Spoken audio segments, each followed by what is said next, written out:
Here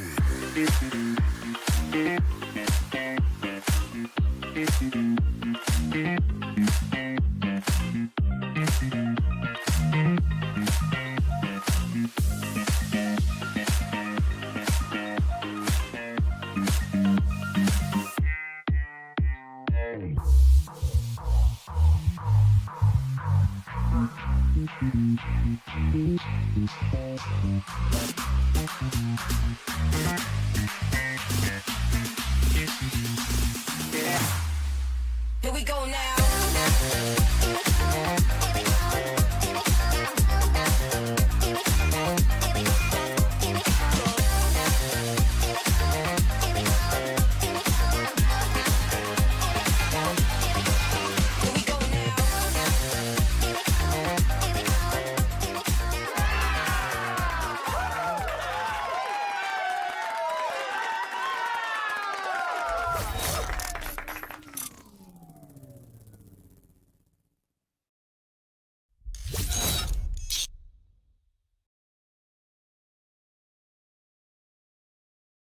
Guys, welcome back to the Kempire channel. And of course, we are celebrating Black content creators in honor of Black History Month. And I did their podcast 2 years ago, but finally they're here on our YouTube channel, on our podcast.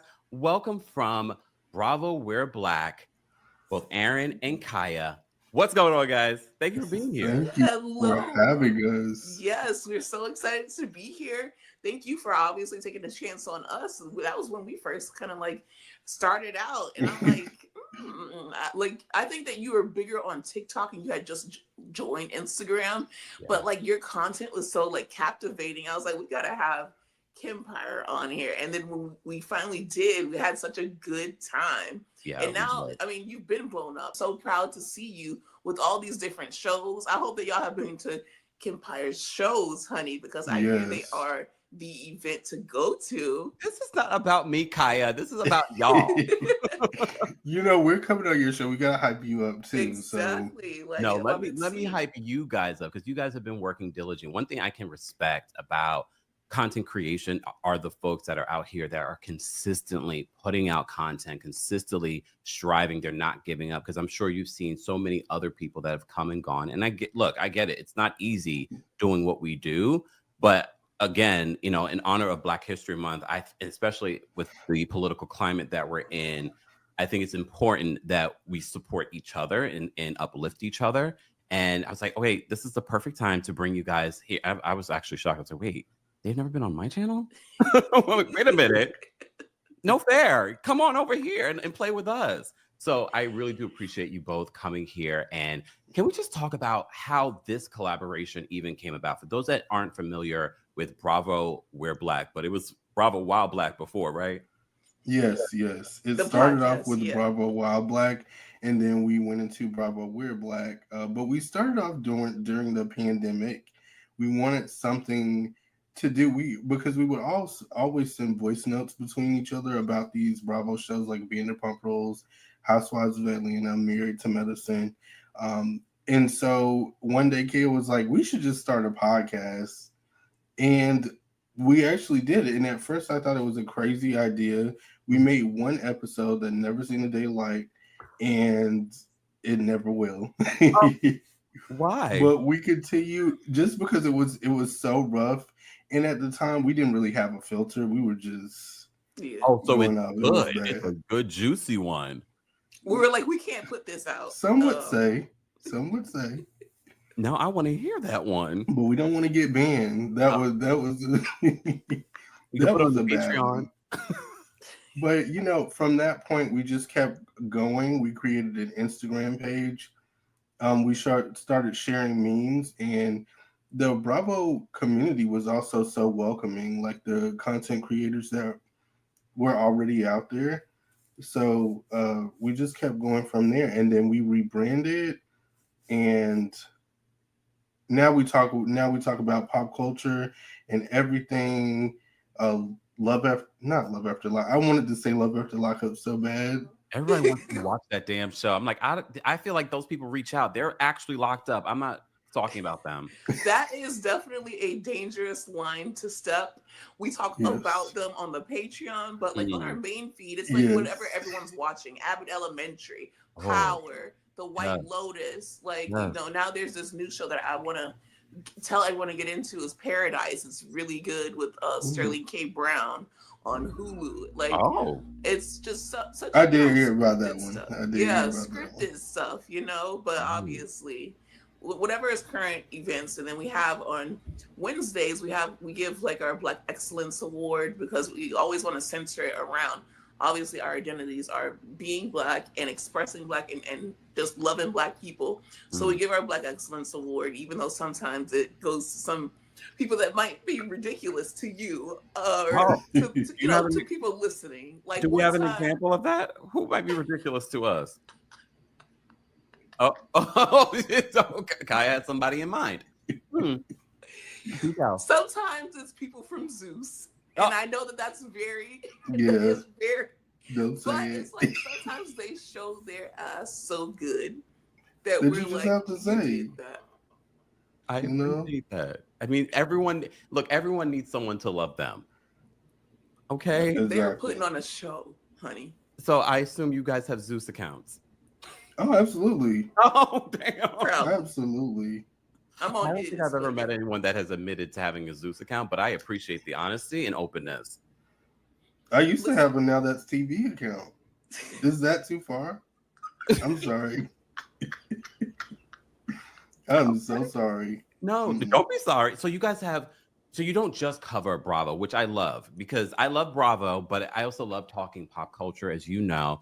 I just did a story on Diddy and Jay-Z's lawsuit being dismissed. Any thoughts on what's going on with Diddy and Jay-Z right now? That one was like so big that we just didn't talk about it, especially because there was just so many. Well, obviously Diddy, the proof is in the pudding. But like as far as like that whole situation with Jay-Z, the Tony Busby guy was from the beginning. He was kind of like weird, so I just didn't talk on it or speak on it. And then especially now that it's been dropped, I'm like, until there's like solid proof against Jay-Z, like I don't like speaking on it. But when it comes to Diddy is like, just put him under the jail and let's just go about our day. Diddy's done. Exactly. Diddy's done. Okay. Well, you mentioned a show that I love. I've rewatched season 1 and season 2 multiple times, probably like 3 or 4 times. White Lotus. The new season is out this week, right? Tomorrow, as we speak. Yeah, I am ready. I am ready for this new season because we've had to wait a very long time. Which season was your favorite? Oh my God. One thing about it, I had, like you, I watched it more than once and I was like, I wasn't really feeling the first season. But one thing about Mia and Lucia, them girls was about their money. So I'd have to say that one. Okay. Yeah. Okay, Aaron? I'd have to say season 2 as well, just because I feel like we did see like one or two of the characters, or one of the characters from season 1 develop, and then that whole storyline, and then that surprise ending. Right. So it was a lot more chaotic than season 1. Yeah. Yeah. Look, to be honest with you, I loved both. They're like my babies. I can't choose between the two. I know I force you guys to choose, but I can't. I love them both because they're so very different. And I'm wondering what this new season would be like. Spoiler alert for anyone listening to this that haven't watched it. I'm going to mention a spoiler. Okay, they're out of the room. Fine. Jennifer Coolidge dies in season 2, but I'm still hopeful that her character can return. Right? Like in some kind of way, give her a twin sister. Let her have made it. Like, I don't know, but I need this woman on my screen. And I just love seeing like her kind of like rebirth. Like she is everywhere now. And I love that. But listen, it was White Lotus that made us love you, and White Lotus, you need to return. Because it's only been 2 seasons. Like, it's like when the best person leaves after doing 1 or 2 seasons. It's like, no, come back. I loved her in it. Oh my gosh. But yeah, that's one of the shows that I'm excited about. But let's get to Bravo. So a lot of people are talking about Real Housewives of Atlanta's newest season. As you know, it's been a long time since they decided to make some shifts. Some people might call it a reboot. I think we can call it a reboot because it's a big shift in the cast for this new season. But people have mixed feelings about this new season and these women that they have. How do you guys feel about Real Housewives of Atlanta? And what did you think of this shoot that they did? There was big reactions to that. I like the beat. The background the background was the worst. I think the fashions were there, minus one person. And I don't want to... Okay, please say, because I know who it is. Oh, you knew it was Shamia. Yeah. Oh, okay. Everybody. Okay, so this is a safe space. Yeah, it is. Everybody knows. Okay. Look.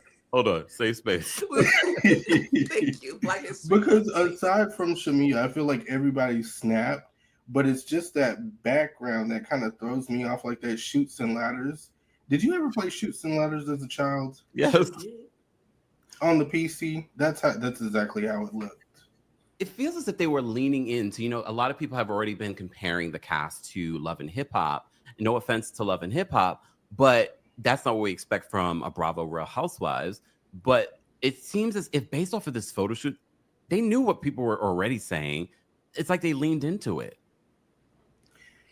I think maybe they wanted to show that we have this new dynamic, a lot of ways younger cast. So they wanted that youthful, bright color energy, that saying that it's different. And I understand that people are saying that the photo shoot looks Love and Hip Hop, because if I'm being honest, it does. But when you look at the trailer, nothing about that trailer says Love and Hip Hop to me personally. That trailer gives opulence, it gives money, it gives black wealth, it gives Atlanta. I don't see nobody, like actually tussling. I know that Porsha, she tussles sometimes, but just only when she's, but I don't see like baby daddy drama. I don't see like, the things that make Love and Hip Hop. I see the things that make Atlanta. We have Porsha leading the girls. We have, Cynthia coming back. We have Phaedra coming back, freaking frack. We have, Juice coming back, and I'm excited to give them a chance. The new girls, I'm always, especially when it comes to Atlanta and Potomac and Married to Medicine. That's why Married to Medicine is so amazing, that they don't need to change too much. Yeah. But when new girls come to Potomac and Atlanta, I am very protective of them, especially when you are a new girl and you got Kenya kicked off this show. So it's like, okay, well, you better bring it. So Candy recently spoke on, I think it was her Amazon Live, where she was saying they should have at least given Kenya a photo. And because you see Cynthia Bailey, who's a friend of the season, she got a promo photo. As you know, there were rumors that were since confirmed by Kenya that she had parted ways with Bravo, because of the incident that happened at her event that was filmed at the top of the season in regards to sharing a photo of Brittany Edie with something in her mouth that we can't talk about here. What were your thoughts, though, when you first heard about these rumors about Kenya and what she may have done at her event? I believed it. I did too. It's Kenya. It's Kenya. I love Kenya. That's the thing. That's what makes Kenya. Like, she'll be like, oh, your husband was cheating on you with someone. Let me bring you the cookie lady right here to your face. Oh, you didn't like this? Let me do it right here. And like, she will play in your face all day. But at the same time, I'm just like, who Kenya was. And you're on this new show and you're playing with the big leagues.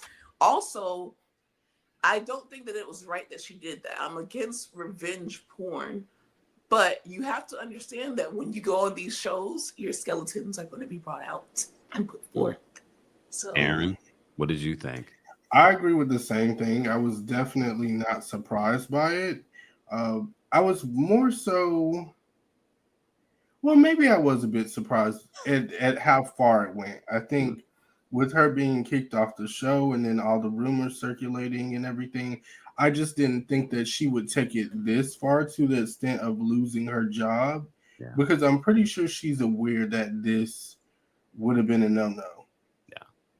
I mean, I think what happens with reality TV stars, so much of this behavior is celebrated. Like, yes, that was a moment. You produced a big moment, both by the fans and also by production and the network. And I think Kenya, because they had filmed at her event at the hair salon before and it wasn't shown, I think she was also desperate to have a moment that she's like, oh, they're definitely going to show this. So there was a lot of speculation that they weren't going to include Kenya in the season, that they weren't going to even show this. But based off the trailer, it looks like they are going to show this.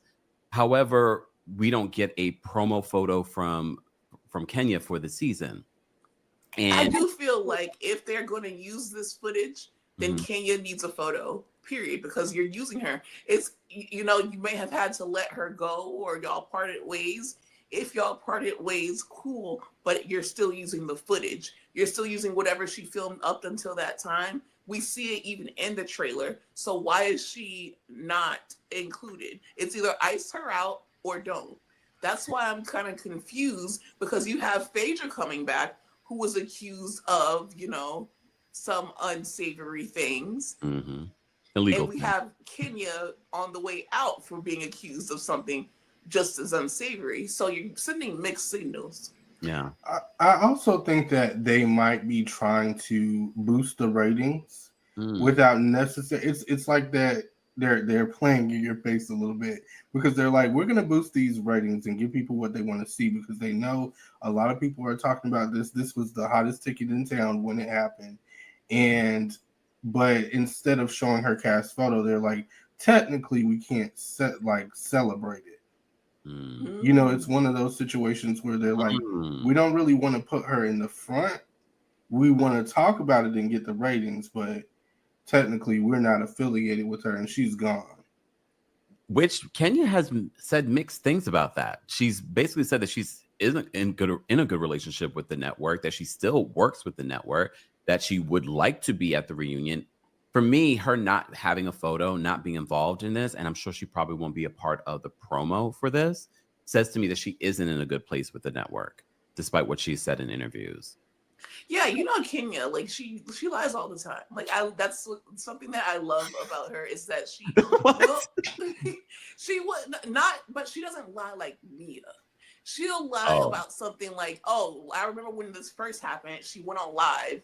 And she's like, I'll tell you guys what happened when 100,000 people log on. And I'm like, Kenya, I'm getting off this live, because 100,000 people are not watching this. Okay. So she'll, just like Aaron said, like she plays in your face just like Bravo does. So it's just like with NeNe, she's like, I'd love to come back one day. And then the next day she's like, I don't see that happening for me. So they're just such OGs that they know what the fans want. They know how to kind of hook us and be like, yes, come back, please talk with us. Like, we love you. You're a part of this legacy.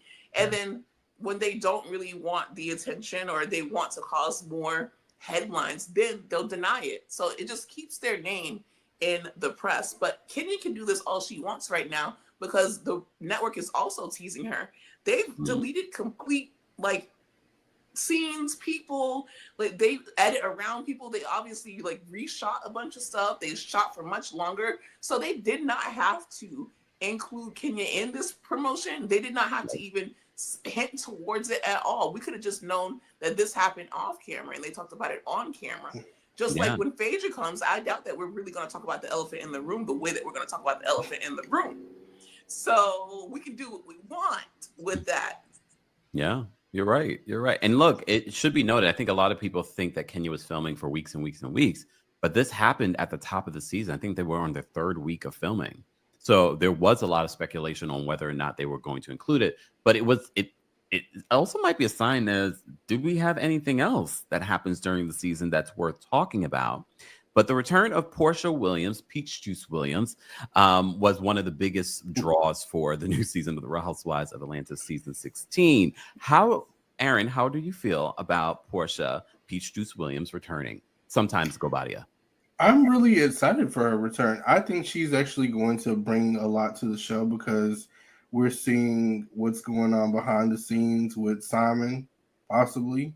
Yeah. It seems like her and Shamia might have a conflict going on. Frick and Frack are also back. So it's like she is the center of Atlanta right now. So Mm. I'm really excited. And on top of that, she looks like money. Like she looks like she's been taking her time. Look at that. Yeah. Y'all look at that. Middle. And I love that they put her in the middle too, because she is the moment. Oh, excuse me. Kaya, how do you feel about Porsha Peach Juice Williams sometimes Gobadia returning? Whatever you like. And that is exactly what I like. Like, she just knows how to give comedy, seriousness, family drama, even a little bit of,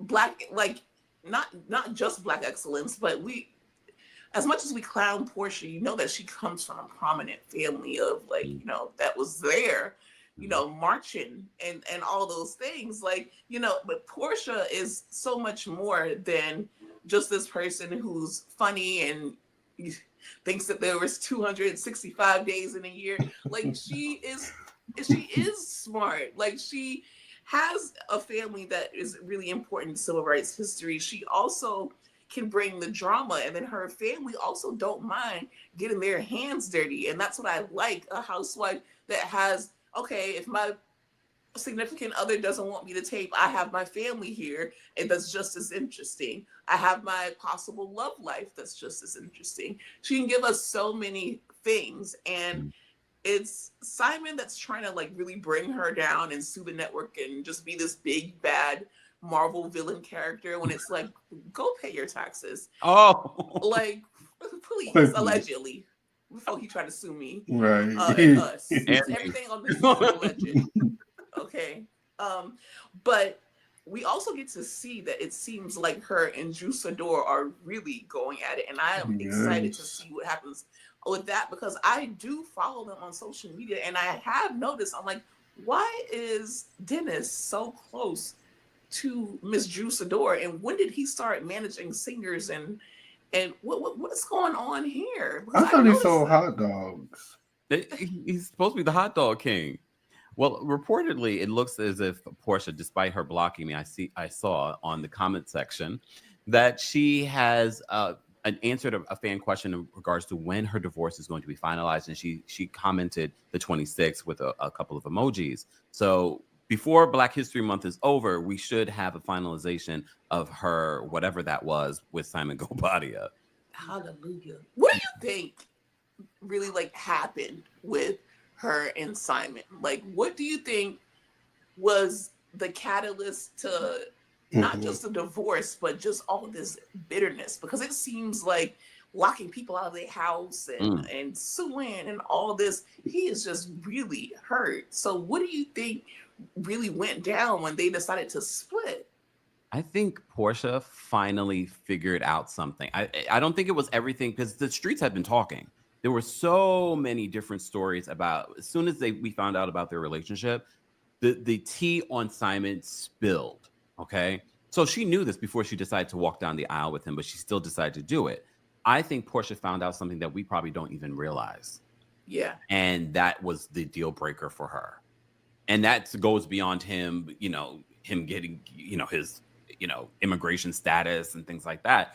I think she found out something that she was just like, oh yeah, I can't deal with that. Because you remember when they announced that Porsha was going to be a part of season 16, she was in her kitchen in that $7 million home saying, who said that Porsha Williams was returning? Porsha she couldn't even say his name, Gobadia. I was like, girl, it's Gobadia. Come on, say your married name.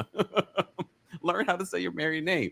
Because Simon the streets have been talking about him and his alleged scamming ways for a while.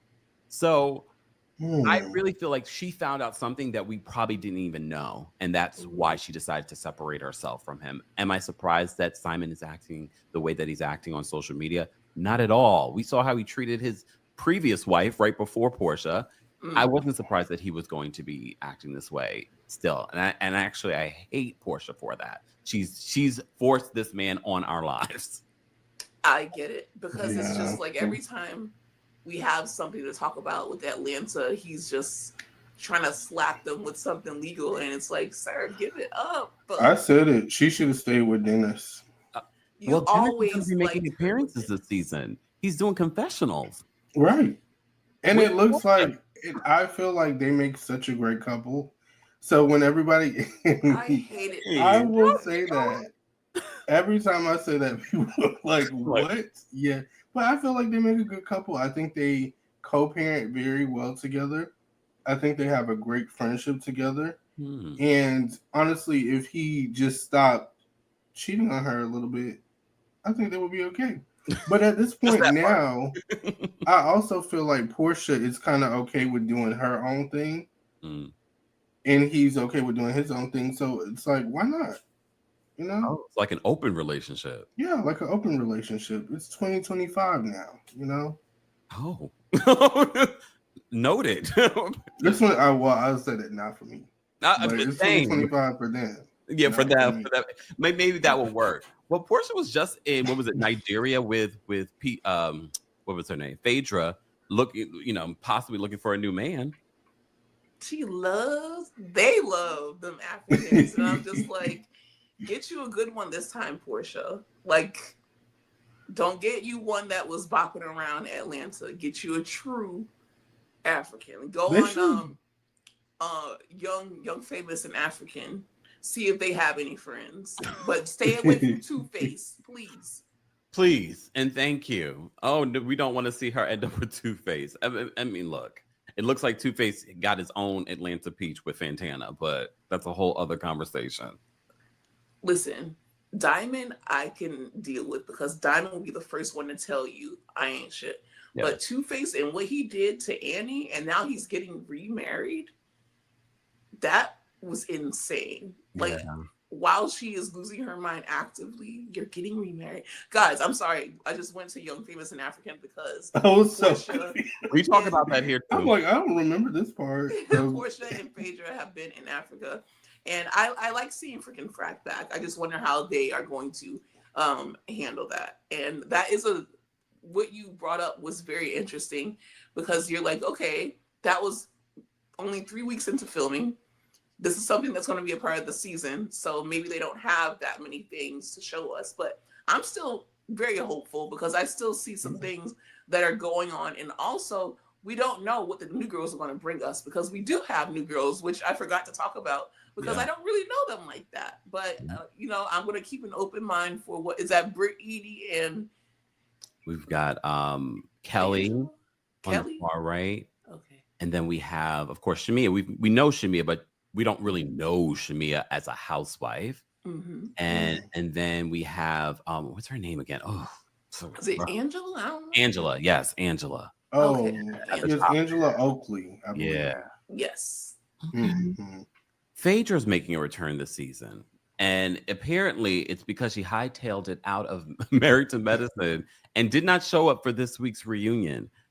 You guys have been watching Married to Medicine. I'm enjoying Married to Medicine. I've always enjoyed Married to Medicine. I think it is one of those shows on Bravo that people don't talk enough about, but they're in their 11th season. They haven't really had a bad season.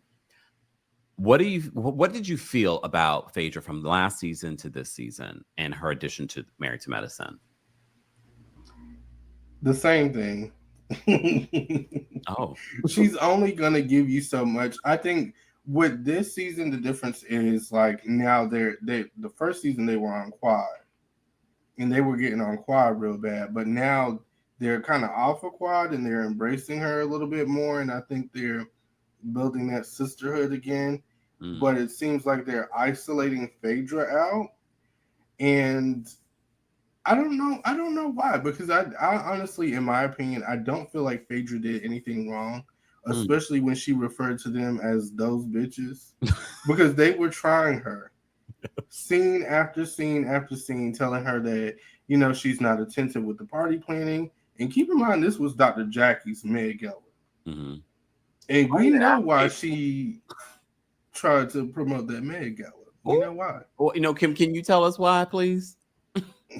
I'll tell you if Aaron don't want to tell you because I feel like I can speak on it because I'm go ahead. I definitely and I was definitely a part of the dragation, even though I do want to say I do think that Dr. Jackie is needed in the Black community. She's definitely an excellent gynecologist, considering that every star trusts her with their, lady parts and delivering their baby. So I don't want to take that away from her, obviously. But when she said those ignorant things on Heavenly's Live about Black women basically crying wolf a lot or being dramatic, I did not like that because I have sickle cell disease and I get treated terribly by doctors who do not believe that I am in pain when I am in extreme pain. I get treated like a drug addict all the time. And this is from white doctors, Black doctors, and in between. So to see someone who understands what that's like say something like that, and then you think that you're just going to go on the show and no one's going to say anything. No, you had the Met Gala because everyone was getting on your ass, telling stories about how you treated them, let's just say, and you want to bring your, Dr. Jackie status back up. So, but as for Phaedra, I think that that she, like Aaron said, like they're kind of on Phaedra, but I feel like they're fairly on Phaedra because on Married to Medicine, everyone has to clock in, and that's what makes Married to Medicine good. And Phaedra even did interviews last season. She's like, wow, we start recording on time. Wow, if I was with this group, maybe I would have still been in my marriage. Wow, it's so excellent, it's so fun, and all this stuff. But they're like, okay, hold on, Phaedra. This was your first season. Now this is your second season. We have to get a little bit more.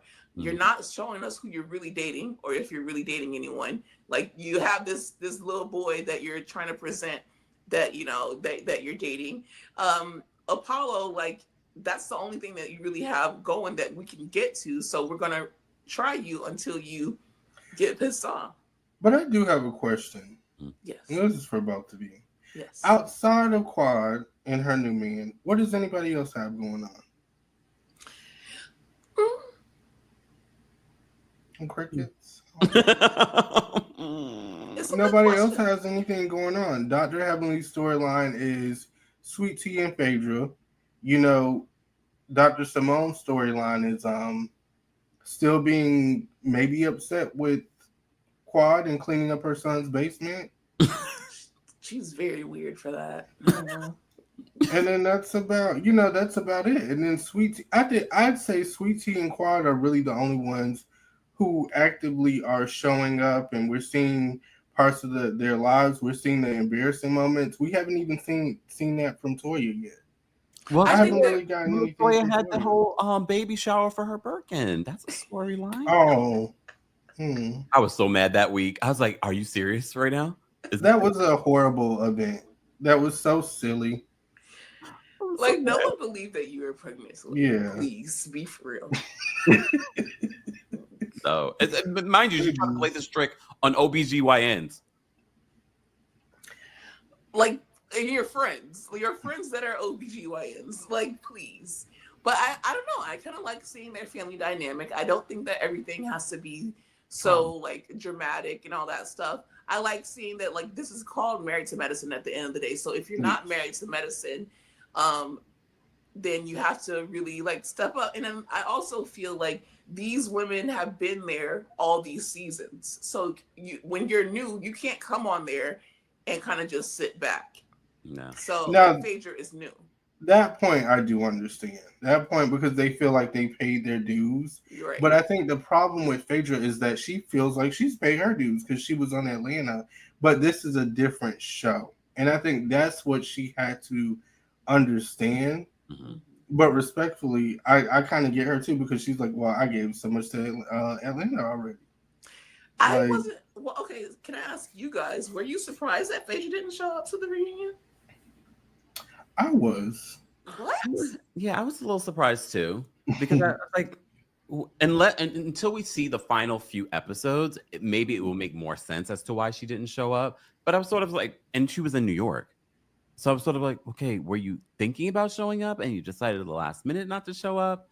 So I'm wondering what happens at the end of the season as to why she doesn't want to show up and show accountability. Because I didn't feel like you can handle these women. So I did not expect her to come to Married to Medicine because she walked off of, I didn't expect her to come to the reunion because she walked off of the show. Yeah. So I'm like, that clearly did not end that well. She does not. She walked off of the show and on to another show. So I feel like she, usually when you don't come to a reunion, that's really like your stamp. Like, we're not really messing with you. But since she walked off of Married to Medicine and on to Real Housewives of Atlanta, she's like, y'all needed me. So I have that over your head. I don't have to answer for my crimes. Mm. I'm married to medicine. But you see, I was very confused about that because I thought, with all that Heavenly has been saying about Phaedra, I for sure thought that Phaedra was going to come on this reunion with a black updo and heavy eyeshadow. Oh. Like, first season Phaedra, and read the hell out of all of them. Like, I thought for sure that she was going to read Heavenly her rights and then maybe leave the reunion. Because that's what I really wanted.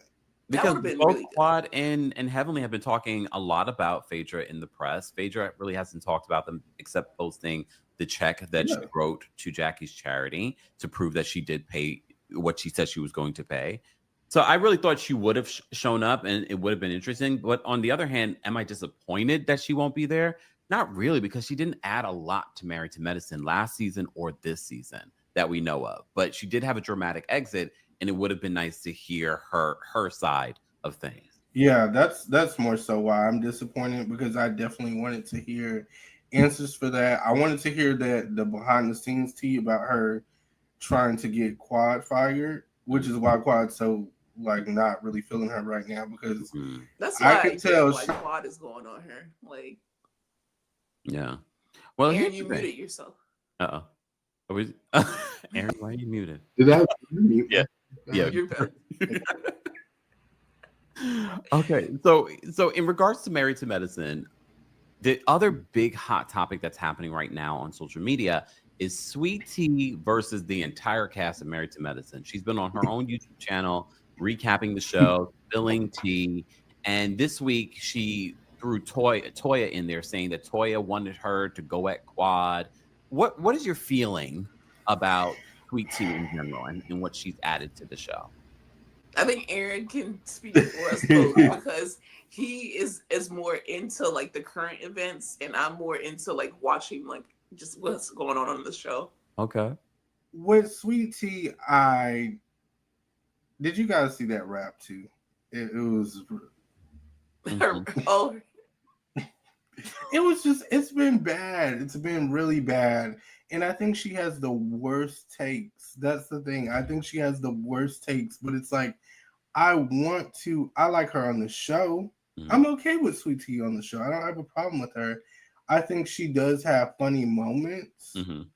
And I do like that she adds that sense of realness, because this is clear, like, she's not, I don't think they're, she's not from where they're from.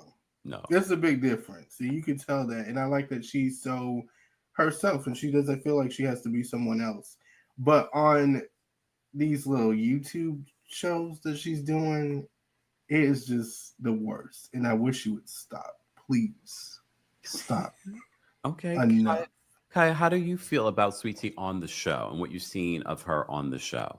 I like on the show that she's trying to keep her composure and really not like I believe the rumor. Sorry, Toya, but I do believe that Toya might have tried to aim her at Quad, because while Toya and Quad are cool right now, I don't think that Toya is all the way, trying to she seems like the person that would try to aim T at Quad and kind of hide her hand and say, no, but I'm all good with Quad.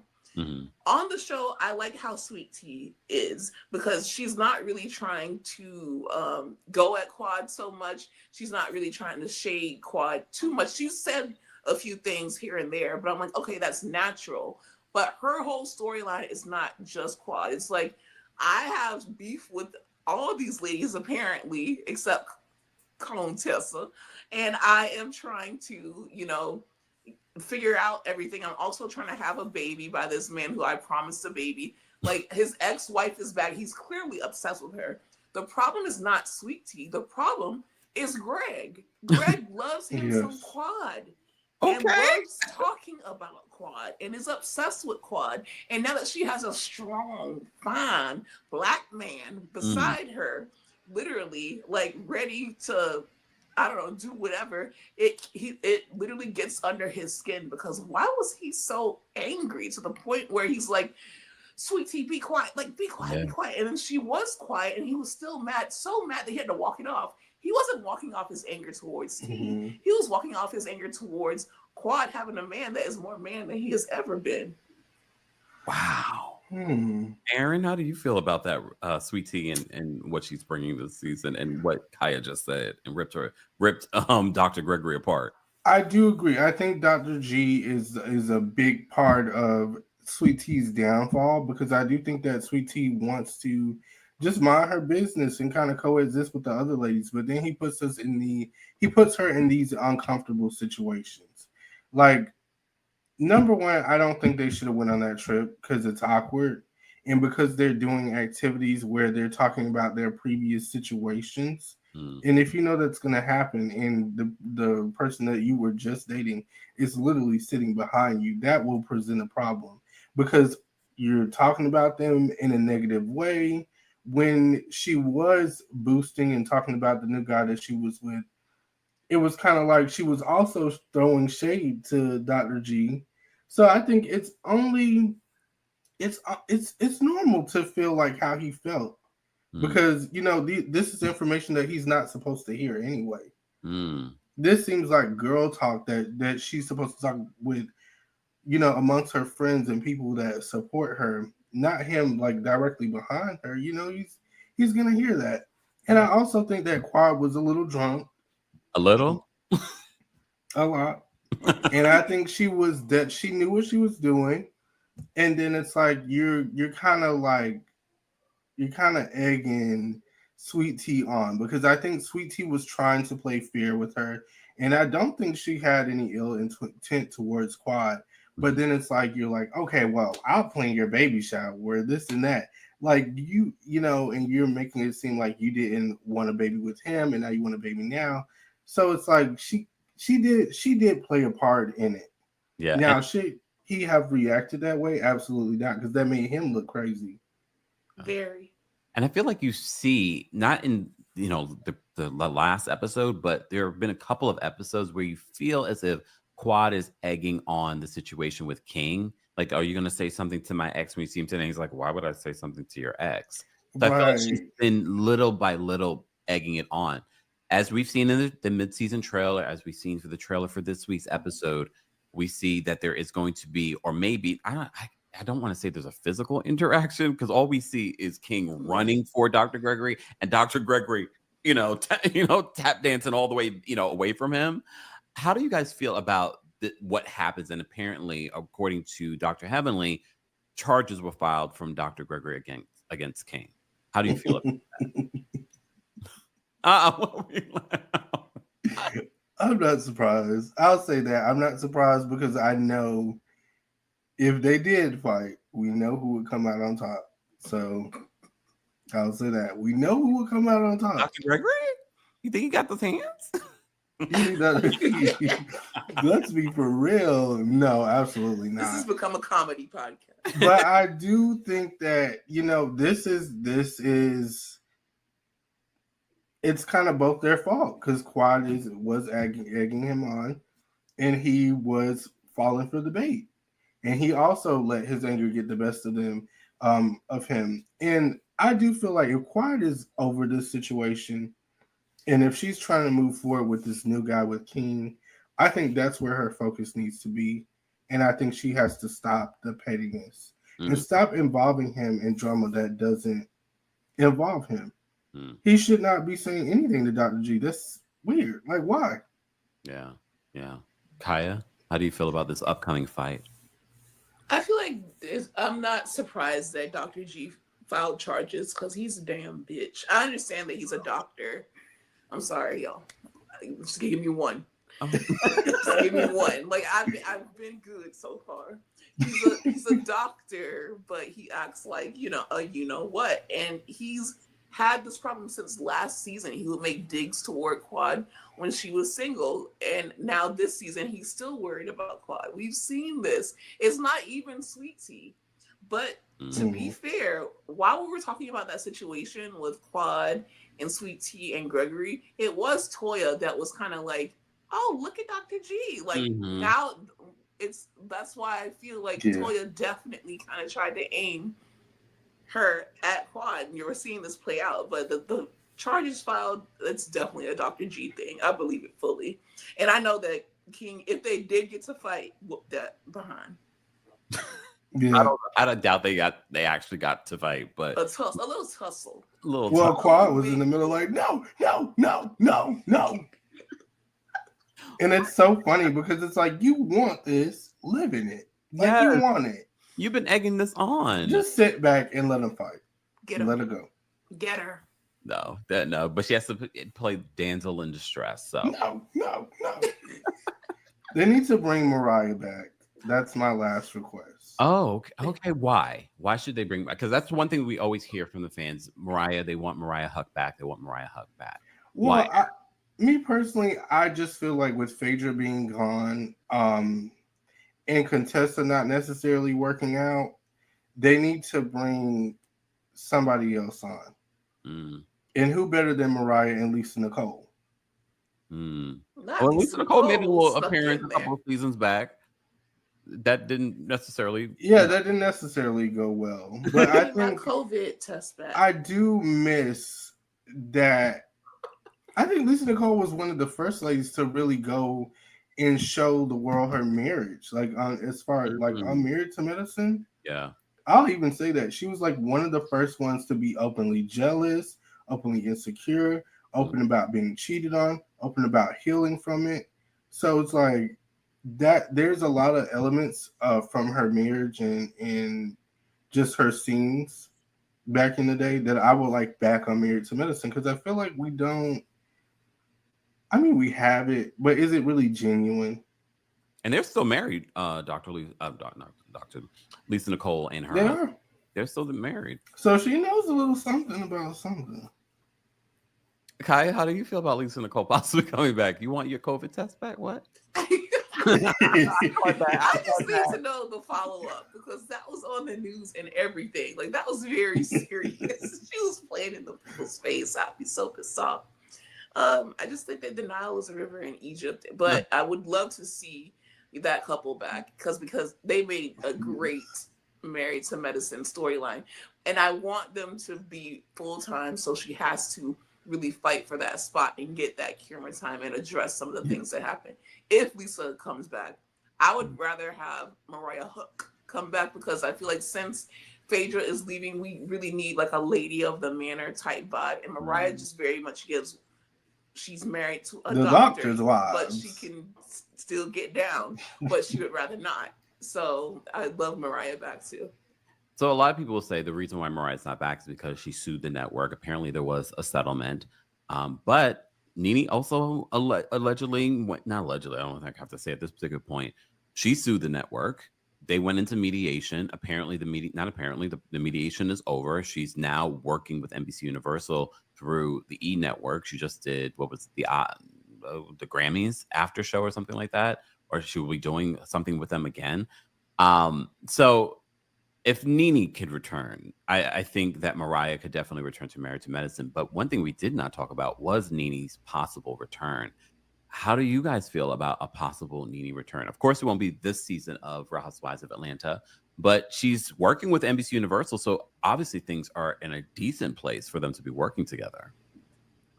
NeNe can always come back. Yes, I don't care. I agree. Spit sunflower seeds or not, like she can come back. Period. Like she's deserved it. I want to see her. I want to see what's going on. I want to see her extravagance. I want to see her. And well, I don't want to see, like, I watch Love and Hip Hop and I'm proud of it because it's a staple of mine. Like, it just is what it is. Mm-hmm. I don't want to see Sierra Gates on Real Housewives of Atlanta. No. I would like her to stay on because NeNe has a podcast with her, and I'm like, no, I don't know why, and I don't get it. I don't understand that at all. I want NeNe to come back as NeNe. You know, I really want her to talk about all the things that she's dealt with since losing, rest in peace, you know, her husband, her vulnerability, you know, having her son go through all these like surgeries and having to do this alone. Like, I just really feel bad for her, and that's not why I want her back. I want her back because at the end of the day, that is NeNe Leakes. This Real Housewives of Atlanta is the house that NeNe Leakes built. It will always be that way. She will always be interesting. She knows what the fans want.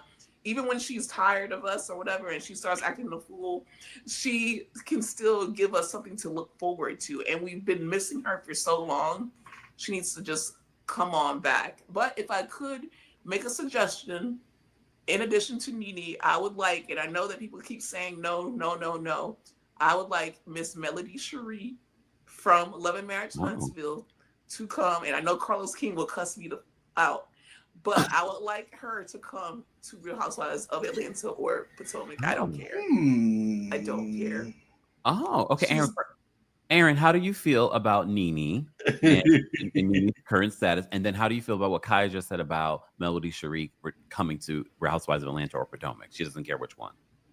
With NeNe, yes, I would love to see her back. I actually want her to start off on a girls' trip first because I feel like that would be really good. As a matter of fact, throw Mariah Huck in there too, since they're both kind of in that same position. That's how Bravo called me because I have a plan. I actually Peacock or Bravo called me because I have a plan. But as far as Melody, I don't know how I feel about that because me and my mom were having that conversation too, and we're kind of over Love and Marriage Huntsville. Right, but that's my whole case. And I don't know. We're not going to bring Martell over there. I know that's the father of her children. I know that we did Sheree.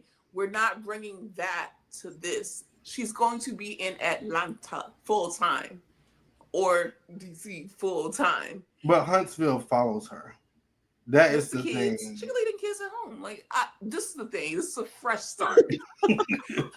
Well, she would have to show her life. Fresh start. I don't know if she can legally right now even show her kids because I know she can't do that on Huntsville. So that's going to be another conundrum for Bravo and NBC Universal to have to deal with. So I don't know the likelihood of that until this whole legal situation. Okay, likelihood aside, what do you think about Melody possibly joining Bravo?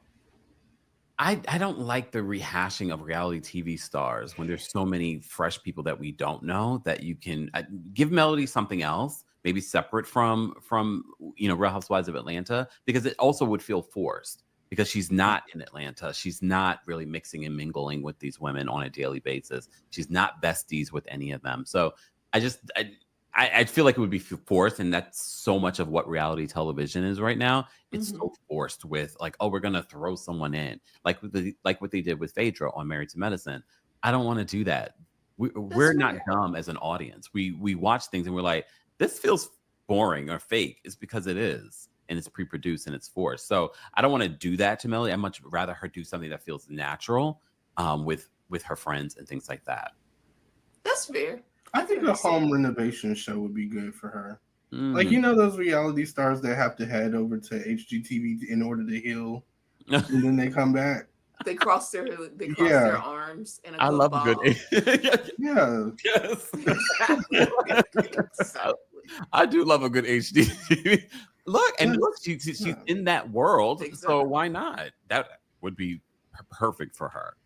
Or even if she doesn't even have to leave OWN. OWN has their own, versions of different shows. Yeah. I like that one.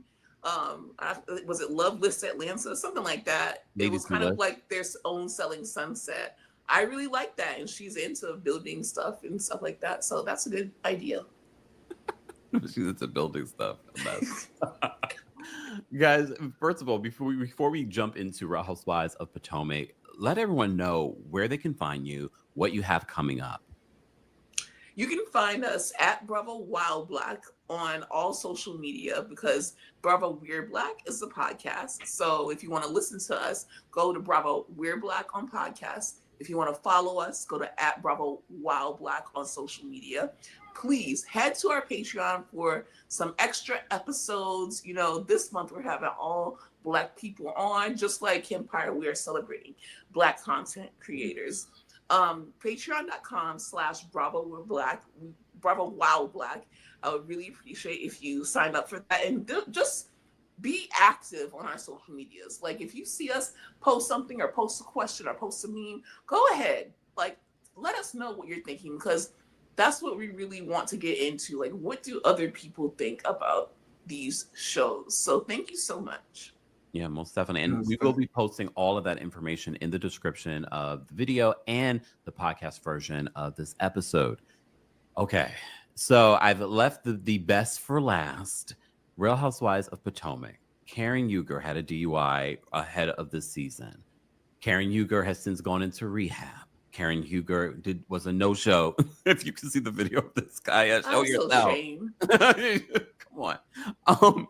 There's a lot that's been playing out. So before we get to the Karen Huger of it all, let's talk about the season of Potomac. How are you both feeling about the season of Potomac? The reunion is airing this week, the 3-part reunion. How did we feel about this season? Oh, Chris. Don't you be quiet. You're not going to make me the villain here. I hated it. Oh. I'm going to be honest. I hated it. I absolutely hated this season. It was so hard to watch. Okay. But I will say, I know that sounds really bad and like I'm just going to crap all over it. But there were good elements. Like I liked Stacey. That's the best addition that's the best casting choice that they made thus far. But as far as Mia, she has to go. She has got to go. This is not Love and Hip Hop. Yeah, her in the middle. Get her. Get her. She has to go. Go over to Love and Hip Hop. Because I did hear that, what is his name?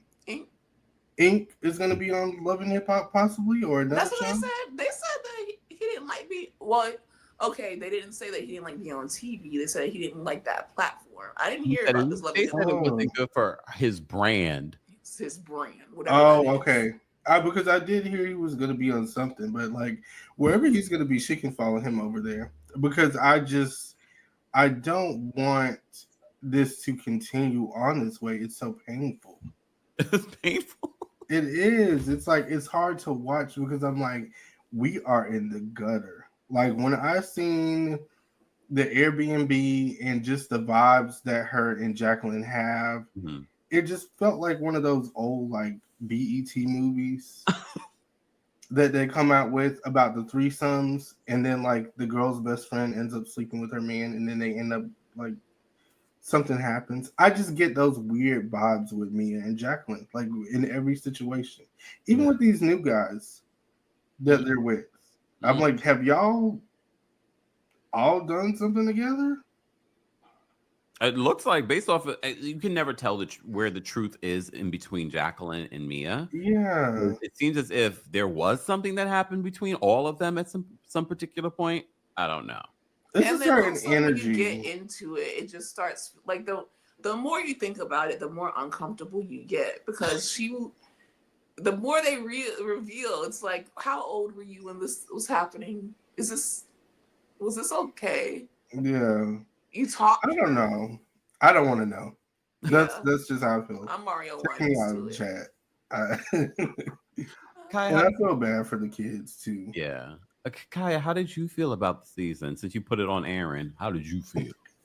I thought like the beginning of it was good. For me personally, I thought they were off to a rousing start. I'm like, okay, yeah, great. I see Mia is really bringing it this season, but she didn't bring it in the way that I thought she was going to. Like where we started and then where we ended was just terrible. And then, okay, the beginning, like I see the first 4 or 5 episodes, I'm like, okay, I like this. We took a turn. Maybe it was the first trip. And then just the Karen of it all, like, because I thought that she was at least going to go the Shannon Beador route. And, you know, even if she couldn't be apologetic, she wouldn't be making all these jokes and talking about how she's not sober. She just really gave me her butt to kiss this season, and I'll just leave it at that. Yeah. But I will say the finale was probably the funniest thing that I watched on Bravo in a while, because why would y'all put that smoke machine on and scare them dogs the way that you did? What is TJ doing? Like, why is Stacey's wig like, I don't know. It was just crazy. The season finale was great. But yeah, I really don't know where we go from here, but not all is lost. I think that Karen needs to come back. I know that is just something that's being discussed. Karen needs to come back. Giselle needs to come back. Ashley needs to come back. Stacey is the best thing since sliced bread for Potomac. I agree with Aaron on that. Yeah. I feel like there's something to salvage and something to save, especially if you guys could get through those last few seasons of Real Housewives of New York, the original one, and you can get through the new seasons of Real Housewives of New York. Potomac will run circles around those girls on their worst day. So let's not count Potomac out. They just need to recalibrate, get the right people on there, and then action. So we're grading on a curve because of New York. Understandable. The newbies of Real Housewives of Potomac. You both have mentioned Stacey, but you didn't mention Kiarna. Is there a reason? That's not really a reason. I like Kiarna too. I want to make that clear. I do like Kiarna, but this beautiful gowns. This season was just. I thought she was gonna bring so much more. It wasn't her season. And I think that it's been past like she gave her ultimatum that she told Greg that he had to propose by a certain date. It's past that ultimatum. I think that they might still be together. He's at the reunion. Of course they are. Yeah. So I just don't lie to me like that. But she's not going nowhere. Based off the finale, it said that she moved out of the house that they built together. Oh. Exactly. They did say that. So I'm just kind of confused, but that's something that will. But he's at the reunion, so I'm assuming that caught me off guard. I'm like, oh. You didn't watch the finale, Aaron? Maybe.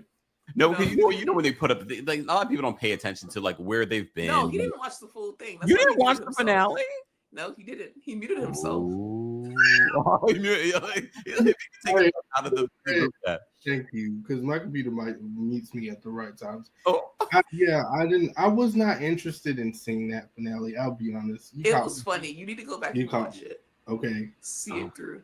I will. It was a better part of the season. I get why. Okay. Because you are speaking for a lot of people that have been saying the season started off decent, but then it lost its wind. Yeah, and that's what I want to say. I definitely agree with Kaya with that. Like the first few episodes, I'm like, okay, Potomac seems to be back. Like this is good.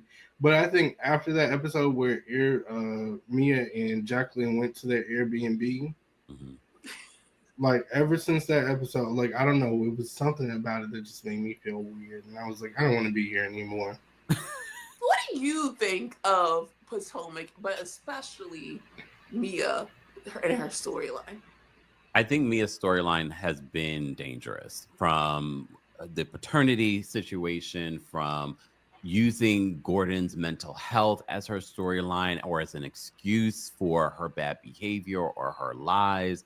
For me, she's dangerous, and she's been dangerous. She's given us hints of danger over the last couple of seasons, but it's definitely reached its peak. And no matter how many times she wants to shift the truth, it always comes back to, Mia, you lied.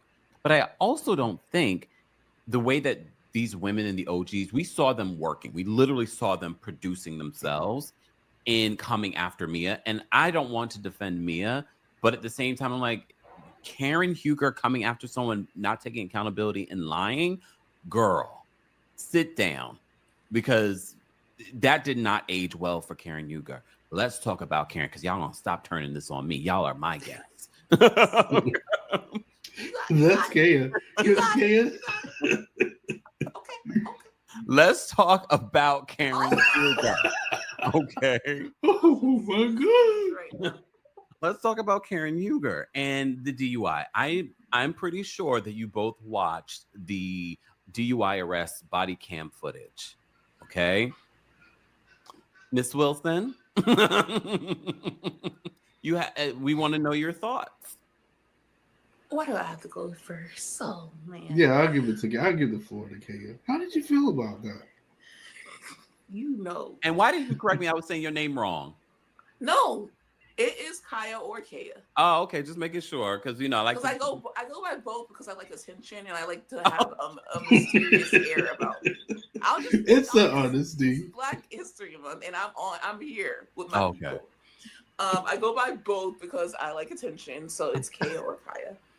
Okay. And Karen, I still, do I want to go down fighting? Yeah, it's Black History Month. Yes. At the end of the day, Karen may have slammed into that tree, but Mia was still lying.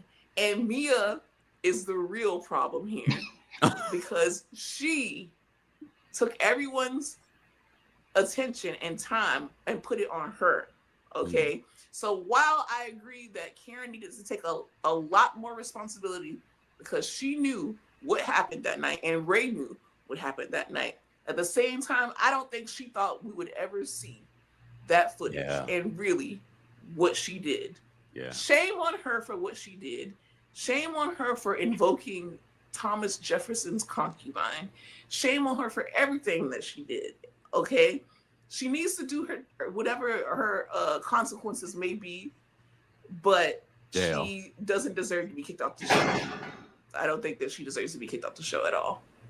Yeah. Was it Thomas Jefferson though? Was it? Did you guys see George Lopez on? I know this is off topic. Fine. On the Jennifer Hudson show? No. Was the okay? Well, you have to see that. But he kind of looks like Albert Einstein a bit. Oh, I saw the spirit tunnel walk for him. Yes, I did see what he looked like. Exactly. Was that the guy that Karen was referring to? I just feel like it's close enough, and maybe she just confused people. Damn. That's kind of how I feel. It was very disappointing to see though, especially with how she downplayed it. I just thought it wasn't really going to be a big deal. Yeah. Or maybe it was going to be a situation kind of like Shannon where she just plays it off and she's like, "What car?" Yeah, like Sharon got out of the car and walked her dog and said that was her. Yeah, and she was like, "Why are you guys here?" I'm just minding my business. Like, that is not my car. Yeah, but Karen on the other end, she's owning it. She's like, this is what's going on. And then it's like she's talking about Thomas Jefferson, and then she's calling people poor and white.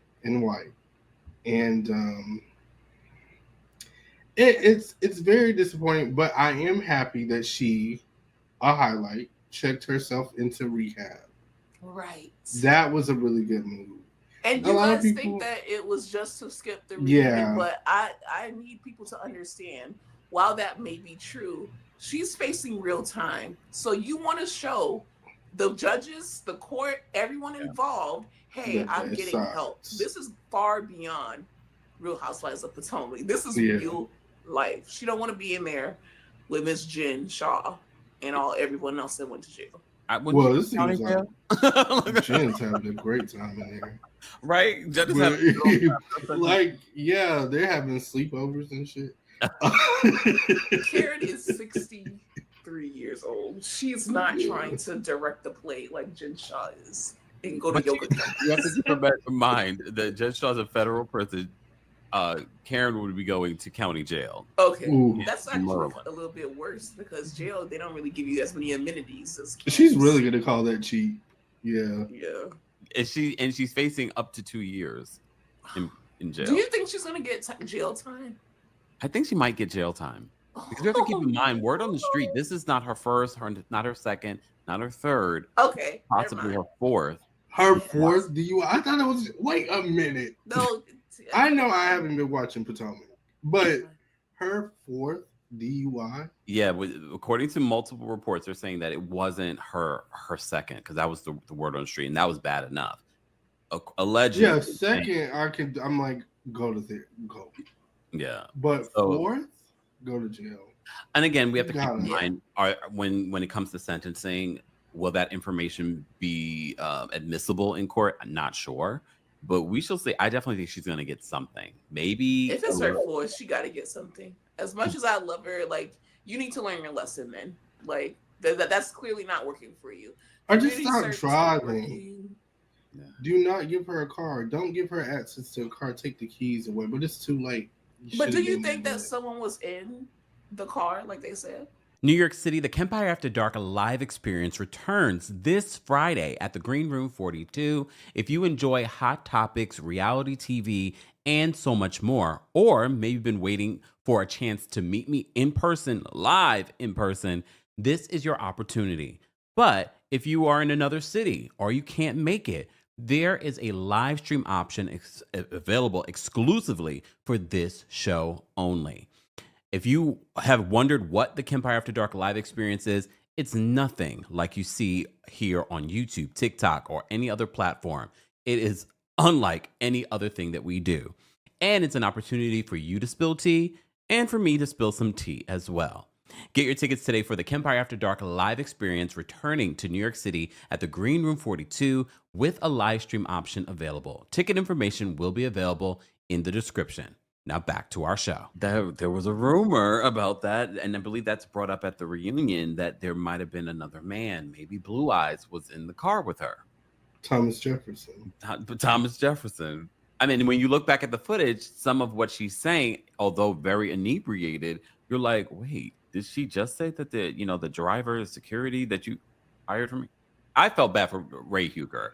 Poor man at his big age, out at whatever time of night this is. His wife is drunk, and he's trying to protect her and answer to the police. I felt for Ray Huger. This is all a dream to him. A dream. It reminds me of when Luann de Lesseps was kicking and screaming in the back of her police car. Remember that, y'all? That was crazy. Took her hands out of her handcuffs. I was like, how'd she do that? Wasn't that the one that Bethany got her the... Yep. Bethany was supposed to get her a house, and she never paid for it, apparently. I'm like, what? Yeah. Did you guys see the promo for Love Hotel featuring Giselle, Shannon Bedore, Countess Luann, and Ashley Darby? I am so ready for it. I obviously feel like none of them are dating the people that are from the show, but it's something to watch, like something new, a new concept. I don't know. I'm just Shannon Bedore might surprise us. You think Shannon Bedore picked a black man? Well, here's the thing. Shannon Bedore got in trouble because, the host of the show blasted her on social media for her damning behavior behind the scenes, which I've heard is, What did she do behind the scenes? Apparently she was a miserable person and treating everyone badly, allegedly. I'm so tired of all these. Like, it's only so much that we can do. It's only so much. I'm so tired. I can't do this anymore. And that's not the first time I've heard that about Shannon. I've heard that. I love Shannon. I always think Shannon's like my grandmother. I'm like, she's such a sweet. She seems sweet, Yeah. but I've heard from multiple people alleged. But it's also like she's fed up. Fed up. She went through a lot last year. She's fed up, and she's not taking it. I think people also feel like they can try Shannon. So whenever she snaps or rebuttals, books back. Books up. Everybody's like, oh, she's horrible. She's nasty. Oh, okay. I don't think so. I think that she is horrible because I've heard multiple things about her, especially at the concert that she went to with her daughters, and I heard allegedly her daughters are just like her. So that's just some off. Well, they lied actually. Are you talking about that? Okay, Aaron is a Shannon Bedore. Apologize, go ahead, Aaron. Yeah, did you say are you talking about the speakeasy that embraced Alexis Bellino? Oh no, I'm talking about a concert that they attended. No comment. No further comment. Thank you, Representative. Hilarious. Okay. I don't know how we ended up there, but fine. Speaking of Real Housewives of Potomac, though, I did want to ask you guys, because I did get a chance when I did the Kempire After Dark show in DC. Stacey surprised everyone, and we brought her on stage and we asked her questions. Lovely woman. I really, really enjoyed meeting her, and I've enjoyed her this season. I've called her the Palo Santo of Potomac. They needed it. But I also spilled some tea a couple of weeks ago that at the reunion, what we see in the trailer as to what TJ says is in regards to why he's not there at the reunion was allegedly that Stacey had missed 2 payments in order for him to be there. So apparently the word on the street is that she paid TJ to be on the show. I'm so sick of this narrative. If she did, shame on her, because we saw how this went for Kenya. And I've been calling her this whole time. I'm like, Kenya's the evil version of Stacey. But look, they're acting the same. And it would make so much sense if this is the truth, because that man is not interested in her. At least her. That's all I'm going to say. He is not interested in her. So it would make sense if that is true. She could have got somebody else too. If you are going to pay. Yeah. You could get more than that. I know a couple. Because they're not doing nothing. You could get more than nice. Someone that was nice to you. He wasn't even very nice to her. I think she chose him because she knew him from QVC. Yeah. And he happened to also be an actor. That's the problem. Yeah. She could have gotten a lot more for her money. I wonder how much she paid him. That's what I was saying. Yeah, exactly. Like a lot more for her money. A lot more. She would have had something to talk about. Let's just say that. Yeah. Yeah. Giselle. So Giselle has had sort of like a refresh this season. A lot of people are loving Giselle this season. How are you both feeling about Giselle this season? I like her a lot more. I think that she needed to get Robin out of her way. And we needed to see how she would fare with the other ladies. Obviously, her relationship with Wendy improved to a point where it seems like, they could actually have something there. Her and Ashley have G&A. I'm liking Giselle. The most endearing moments are when she's with her daughters and they tell the truth about her.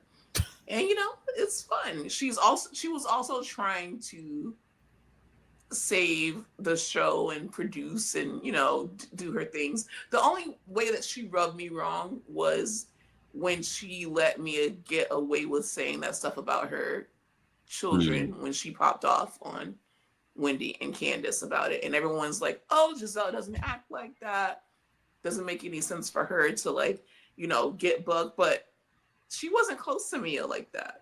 So, she could have been her friend, but she's like a show friend. So when a show friend, especially a show friend, talks about your daughters on national TV and you don't have that energy and you bring it up 2 years later and it's still not the energy that we're looking for, I don't know. That was just weird of her. Yeah. But she's more likable this season to me. Aaron, how did you feel about Giselle's makeover this season? I'm glad you said that. That's a great word. She's pretty. Giselle has always been very pretty. Yeah. But she's now dressing better. Like she actually dresses like she got some sense. But as far as her behavior this season, I will say it was a lot better, and I do see why people find her more likable. Personally, I don't buy it because I've already been here a few times with her, and I think right now she played it smart. Like she definitely played it smart.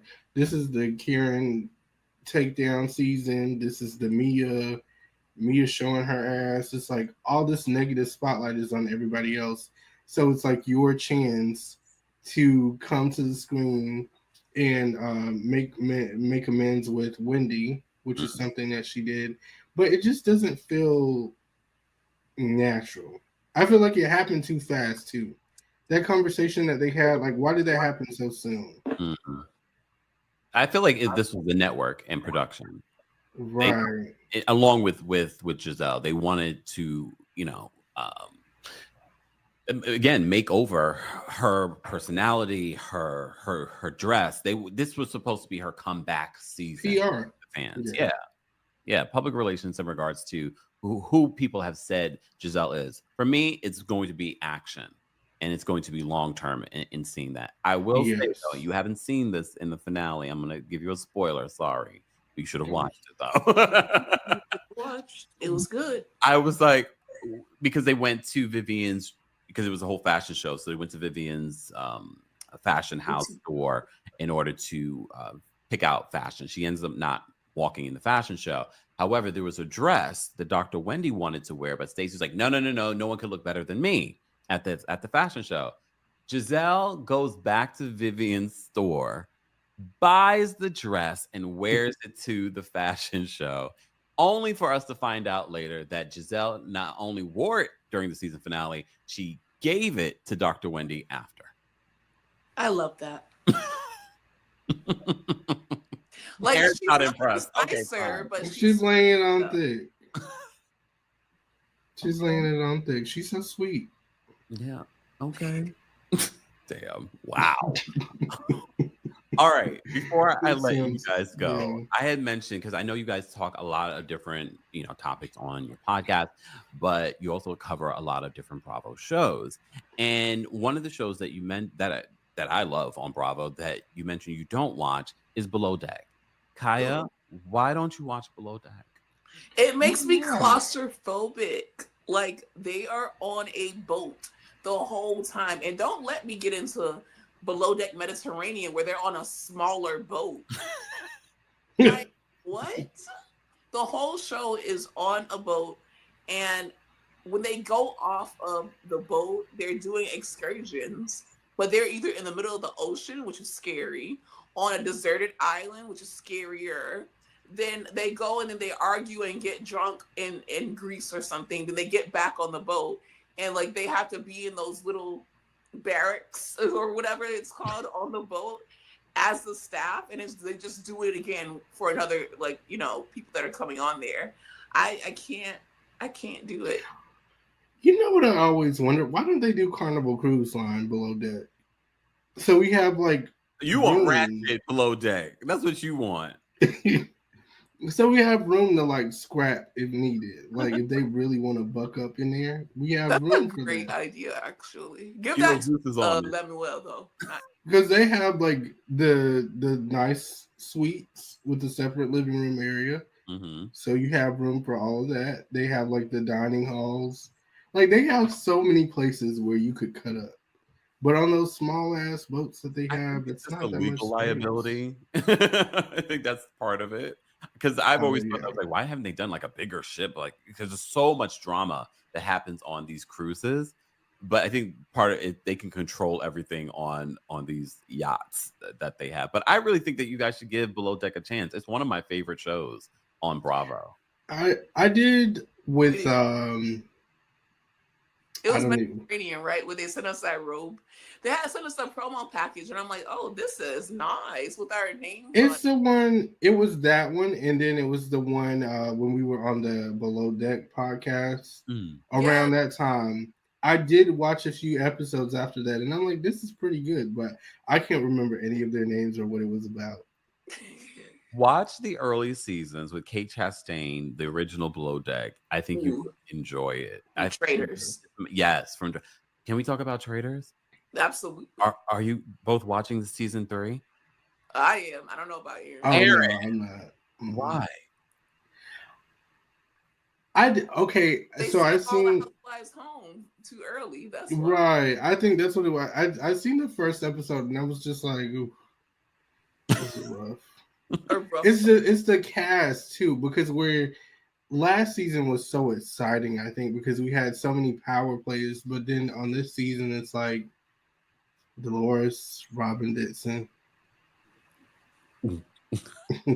Regular Robin. It's not that exciting. It's like, okay, Tom Sandoval, I love how you said his last name, Sandoval. Okay. Well, I will say, because I agree with you, I felt like they got rid of the funny and the entertainment way too soon, from Bob the Drag Queen to Dorinda. I know in that first scene with Dorinda getting activated, I was like, oh, she's starting. And then they got rid of her. And I was like, oh, God. And then Chanel Ian was actually really surprisingly funny, too, a part of it. But I will say it's still keeping my attention. I'm not much into the gamers. I don't know a lot about them. But I do like when they have regular people. That's what they did the first season. It was like a mix of reality TV stars and regular people. I wish they would get back to that, because to me, it makes the game a little bit more challenging, because even for us, we're like, we don't know these people. We don't know if they're going to be good at this game. But that's me. Kaya, what did you think of the season, since Aaron is like, no, I'm not watching? I understand why he's not watching it, because I'm watching it out of obligation of to stick with the Bravo people that they had. And spoiler alert, if you have not watched the last episode, they sent Sierra home too. So I'm just like, okay, well, let's just send all the Black people in. She lasted a while. Yeah, I was surprised. Yeah. Wow. I mean, she's a Capricorn though. So. Is Robin gone? Robin, yeah, baby. Robin probably volunteered to go home. She was actually interesting. That's what I want to say. I was like, oh, Robin could actually, like, even though she was off with her guesses, she was good on the show. I liked seeing Robin on there. I did not like the fact that they sent the Housewives home early, even though I got over that. Then Bob got banished, but you can't lie on God like that. So that's why he got banished. Ooh. I just feel like it's just too many people who are really into gaming. Like, these are people who are from Survivor, The Challenge, Big Brother. This is what they do all day. It feels like there's a bait and switch. Like, Chriselle's gone home now. She could have gone though. She's boring. Can they send Sam next? Sam, yes. It's just all the people that are not on those shows like that. That's who we're watching for. So it felt like a bait and switch. Like, yes, we had Phaedra and like all these people last time. And this time we're going to give you Dolores and we're going to give you Ayan and we're going to give you all these Bravo people. And now we're stuck with Tom Sandoval. Tom is still there? He's not only is he still there. Has he already been on Traitors? No, that was in real life. Oh, okay. On like season 1. Okay. Oh. But yeah, I'm just watching out of obligability because I started it. It's kind of like when you watch Love Is Blind and you're like, this has been a lukewarm season, but I already am invested, so I'm going to go back and forth. Yeah. But it was really funny on the last episode when they had to do the Mockingbird challenge, basically, and you had to sing back songs, and unfortunately Tom was like the best one at it. But then once you're like, oh, you know what, maybe this is Tom Sandoval's redemption storyline, he goes and he says women are better at cheating, and it's like, yes. They all were like, what did you just say? We hate him. This is coming from the biggest him. I want everyone to remember that we still hate Tom Sandoval. Right there. Look, I'm loving the new season of Traitors. It's one of my favorite shows to watch. I do hate the fact that they got rid of some of the entertainment way too soon. But again, it's a game. So, and we always talk about pre-producing. We don't want them to involve themselves in something that's naturally happening. But yeah, I mean, we're stuck with Black Dolores. Okay, fine. But I feel like as a gamer, that's stupid. That's why it was. I love Bob the Drag Queen because I followed Drag Race and Bob after that. But it was just dumb to do all that because these people are not a threat. Yeah. So even if they did get to the end together, Ayan, even Dolores, they're not figuring that out. Robin certainly wasn't going to figure that out. So it was just like, it's not good. You're right. Like, why are you getting? What was the point of getting rid of them? I think they were thinking from season 2 because of Phaedra, but still. And it's just, I'm still watching it though, and I will say the last episode was really, really good. Like I'm just that kind of person. But Traitors 4 learned from this. I have to ask you because I don't watch any of these other shows on Bravo. Southern Hospitality, Summer House. What's the other one? Southern Charm. Just give me your quick hot takes because I know there are people that follow you that are going to want to hear your thoughts, and then you can school me because watching Sierra on Traitors, it did not make me want to watch Summer House. I think she's gorgeous, but it did not make me want to go watch Summer House. But I did defend her when West tried to play her. Right. And that's important. You did your just the respectability politics, okay? Southern Charm, I don't want y'all to go watch that because we don't like Craig. We don't like the men who listen. I'm just watching that because I've been watching it for a while, so I don't want you to go watch that. But Summer House, it's a fun show. It's if you are into the Craig and Paige drama, they're gonna bring that to it. if you want to see how Sierra is in her natural element, she's pretty much the same on Summer House. She's like no bullshit. She's just there. Mhm. And she had a tryst with one of the guys in the house, which is funny because his name is also West. And we have to see how they are, and it's only one episode out for this season, so you can just jump right into it. We have to see how they are going to deal with each other and being in the same house for every weekend for a summer. She's also possibly going to be a love interest for West's friend. His name is Jesse Solomon, who's very popular. His name is, I just told you his name, but he's very popular on there. He's very handsome, but he is an F-boy. So it's like a youthful, fun show to watch compared to like Housewives. Now, with Southern Hospitality, if you were not on the Vanderpump Rules train when it was first around those first few seasons, and you only got on the Vanderpump Rules train due to Sandoval, you need to jump into Southern Hospitality because that is the new Vanderpump Rules. When Vanderpump Rules was about all these people who worked at SUR or at Pump or wherever they worked and their significant others. That's what Southern Hospitality is about. You have messy love interest, love storylines. We don't know if this one guy is cheating on his girlfriend. We know another guy is cheating on his girlfriend, but she doesn't want to give up that relationship because she's invested so much. And he went to law school, and she wants to be that's right. of a lawyer. So she's just letting him do whatever he wants. And anytime someone brings up the fact that he was cheating, she has a anxiety attack. And it's like, listen, I like her. Yeah, Emmy, that's her. Okay. She's just like freaking the F out. It's very interesting. It's just, if you want youthful, fun, ancestral vibes because everyone is humping on everyone, you watch those shows. But stay away from something.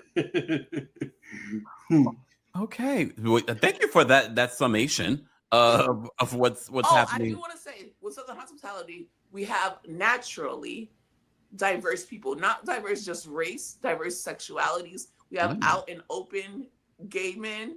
We have also like, Black people, white people, mixed people, just like what life really looks like. It's not an all white cast. It's not people who are just throwing their sexuality into the ring and just being a messy gay or anything. Like, they have their own storylines. And I have interviewed a couple of people from the show, the Black people being Lake and Bradley and Michaels. So it's a really good show, and it's diverse, and it's funny, and it's youthful, and it's fun. Give it a chance for sure. Okay. All right. And this portion of the show has been brought to you by Bravo. Okay. All right. Last but definitely least, let's talk about We'll talk about Real Housewives of New York, but we do have to talk about Salt Lake City a little bit. But Real Housewives of New York, how did you guys feel about this season? Exactly like that. Tears. Like Uber. Those were the perfect pictures to describe it because I hated it. Why? And I know I keep saying that. I'm sorry. It's just been a rough year. That's the truth. It's been a rough year. Like, Housewives of New York, and I said the same thing about Housewives of Dubai, but when I seen Housewives of New York, I actually take it back. I would rather Housewives of Dubai. You got them people put on pause. Well, they were actually on pause before I even said anything about it, to be fair. Yeah. And then I did the dragon. So. Okay. Yeah. But Housewives of New York, it's just, there's not much going on, and you're just not invested in the women on the show. I feel they're not showing up how they're supposed to. I think Bryn would argue with you that she did show up and she showed out. She was very upset with Rebecca. I'm sure she would. She said Rebecca was not showing up to work. Bryn says that she showed up to work and lied on Uber. That's what happened. Bryn, Aaron, like, What's her name? I can't even remember. Jessel.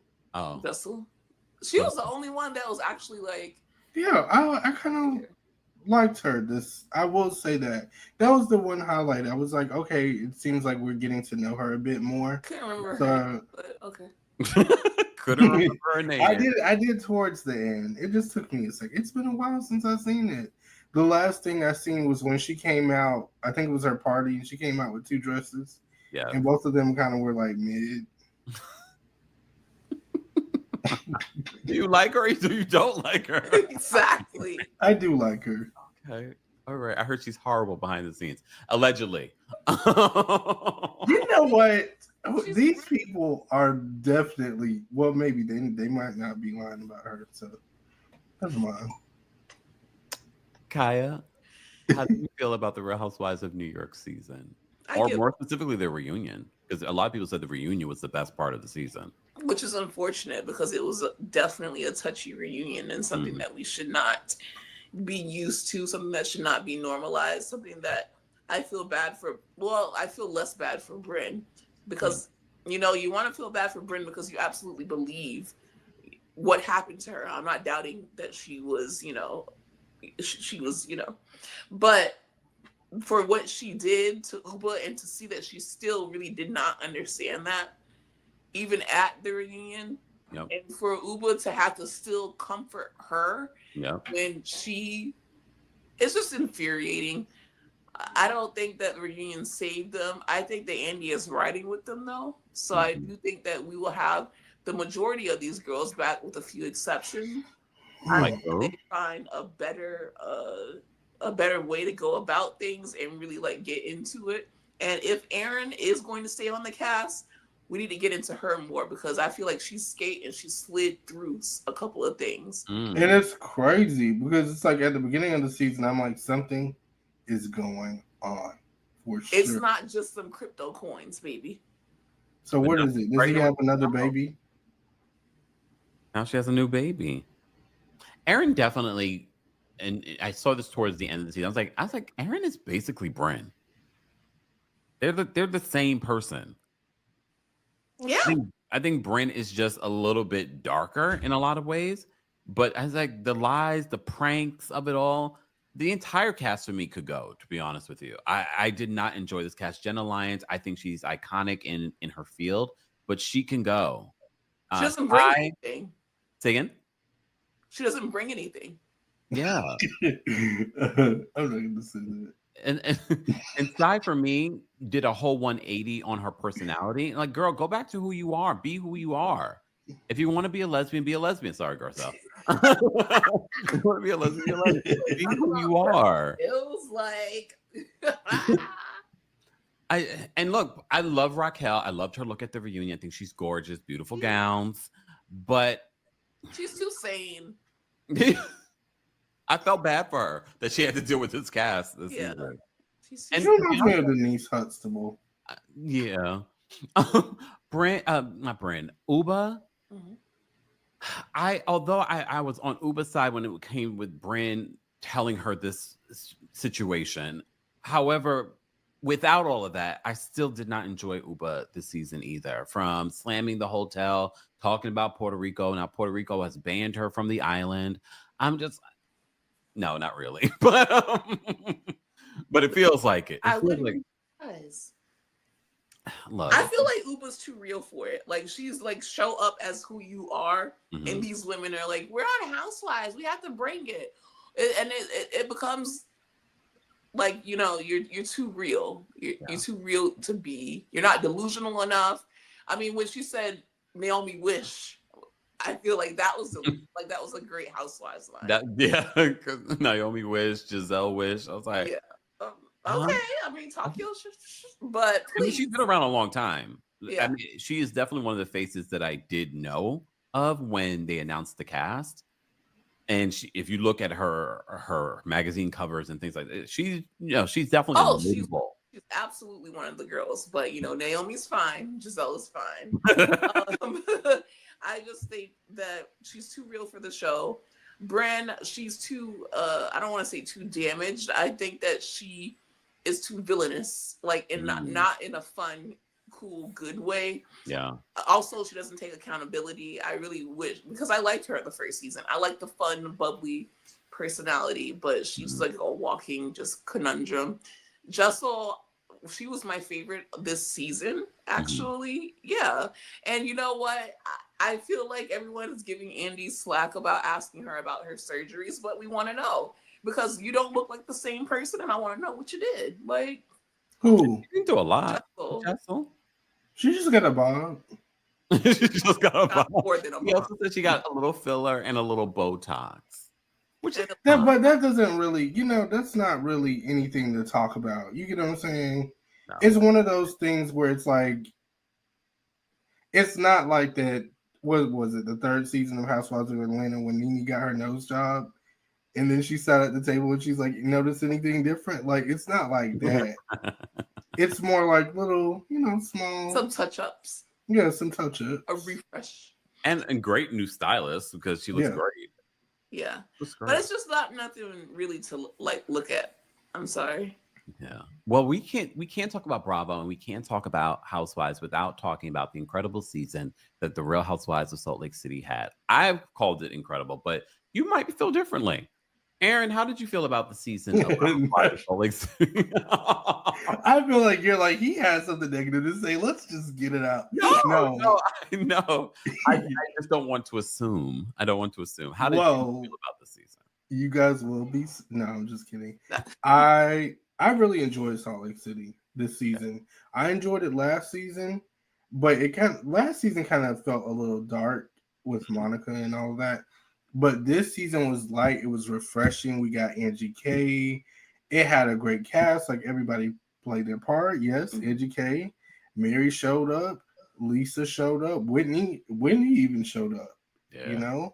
A lot of people clocked in. I like Brittany.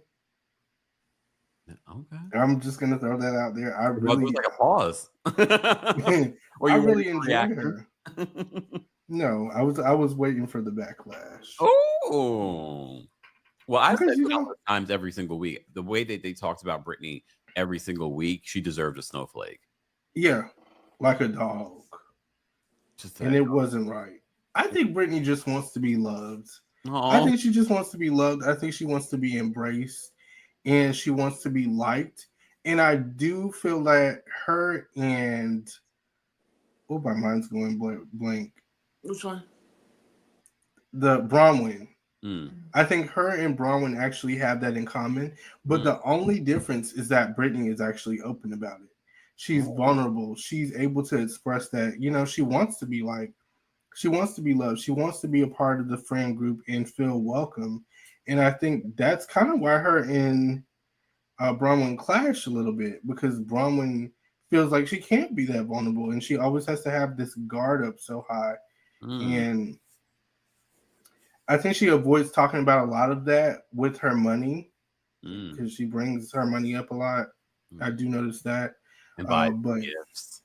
Yeah, and buying gifts and things like that. But I think Brittany is just a genuine girl all around, and she just wants that love, and she only has herself to offer, which I can appreciate. We're getting crime scenes. She's running to the bathroom with Meredith.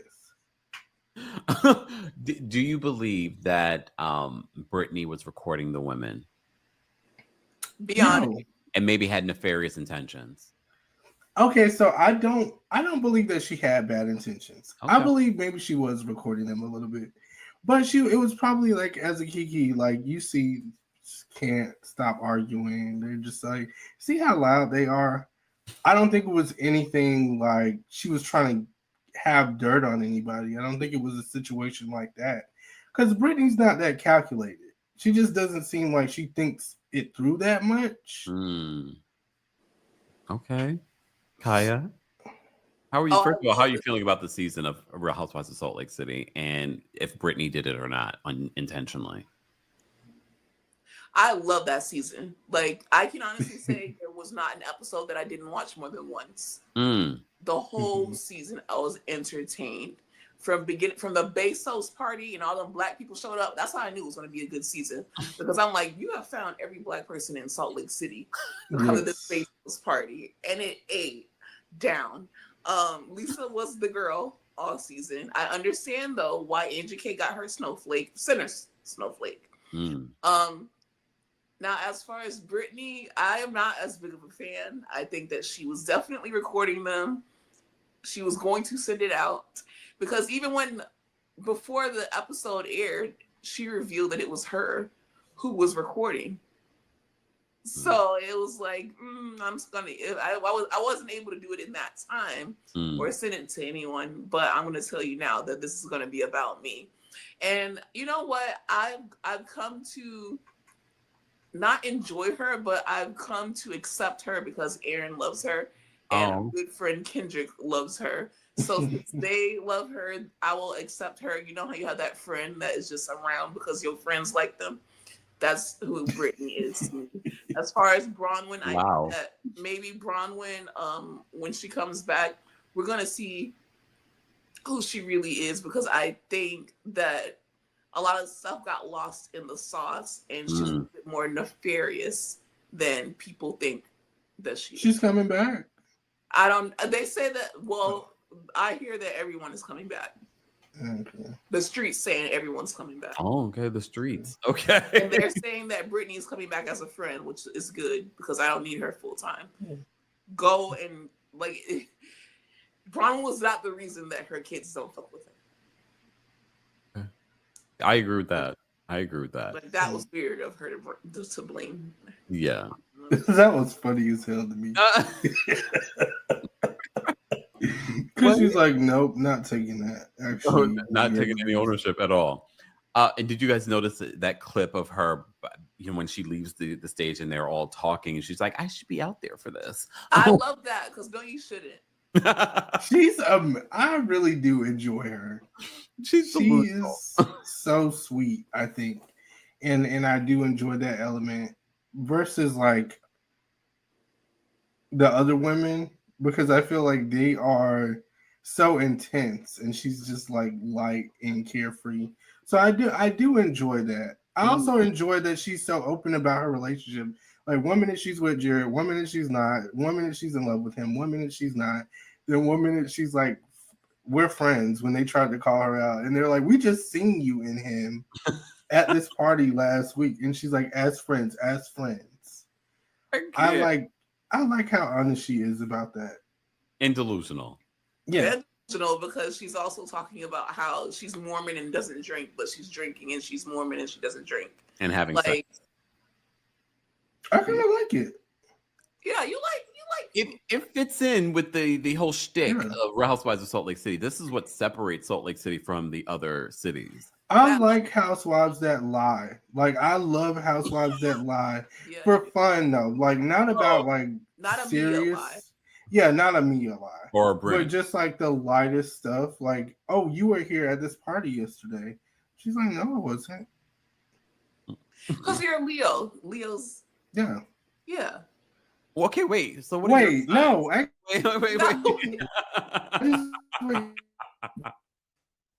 What? Where you from? OMG. Of course. We joke around a lot. That's what you have to understand. We don't necessarily lie. So, Aaron, you're a Leo? Yes, I am. Okay, Kaya, what is your sign? Capricorn. And I'm a Taurus. So 2 Earth signs. Yeah, Earth signs, we don't play that stuff. But I do have a Leo moon. But I'm not a liar. Yeah, the moon. It's like you like being the center, and that's pretty much it. Like you like Poor Aaron. I mean, I don't feel bad because I feel like we have to lie because when we're brutally honest, we're rude. We're rude. I feel like we're called out, and it's like you're so rude. And so direct. That's why I love Leos. Me and Aaron get along because he's just fun to be around. And Leos are just like, you know what? Like this may be the worst moment ever, but one thing about it, I'm going to make it about me and I'm gonna have a good time. So I don't know about you guys. And like they bring you like Earth signs are just like, I want this way. It has to be on this schedule, blah, blah, blah. Nothing can go wrong. Yeah. And Leos are like, listen, things may not always go my way, but I'm going to make the most of it. And that's what is great about Leos. Oh, see, that was a nice save. That was sweet. After she called us liars. Well, they do lie the most. Like Lindsay from Summer House, she's a Leo. There's so many people that we've looked up that are Leos. I think it's because people can't handle the truth. That's what it comes down to. So we're just like, okay, we'll just lie instead to avoid all of that. Note to self. Wow. Okay. Mary Cosby. Speaking of lies, no, I'm playing Mary. This is why I'm blocked. Speaking of Mary Cosby had an incredible season, and she shared a lot. I mean, she shared her son's sobriety. She shared just more about her life and growing up in Utah as the only Black person in a lot of different settings. Like, she, for me, was the MVP of the season. Kaya, how did you feel about Mary Cosby and her storyline this season? Loved her. I was so nervous. So nervous for her to come back because, woo. And I mean, she did go there at some moments, but it wasn't as offensive as her past moments.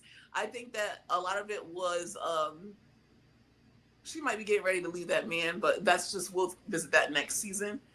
But a lot of it was her friendship with Angie that really like grounded her, made her, you know, humanized her, made her comfortable. She's the type of person that she has to be around someone that she trusts and that she feels doesn't have, you know, bad intentions. And with her and Angie, her and her son, it's kind of like, you know, the people that she cares about humanizes her and makes her come out of her shell. I didn't think that we would see her zip line, like just adventurous things like that. Like, you really saw that she came to bat, she came to work, and she gave it her all. And she was also just saying what we're all thinking. Like, Brittany, no one cares. Like, go cry in the corner. We don't care.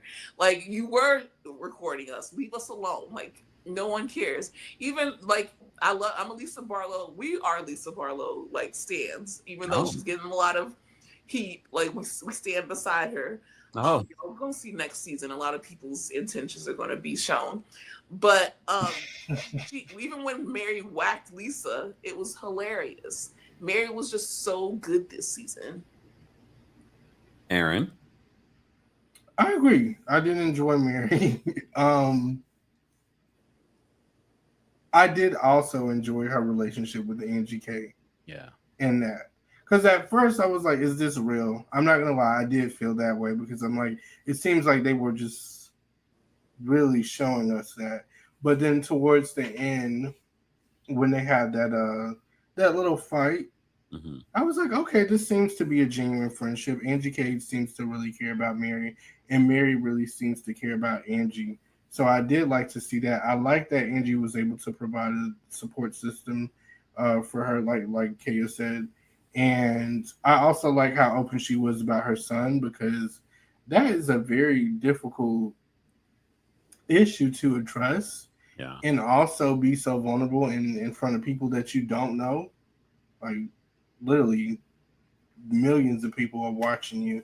So I got to give it to her. I think she's really brave for that.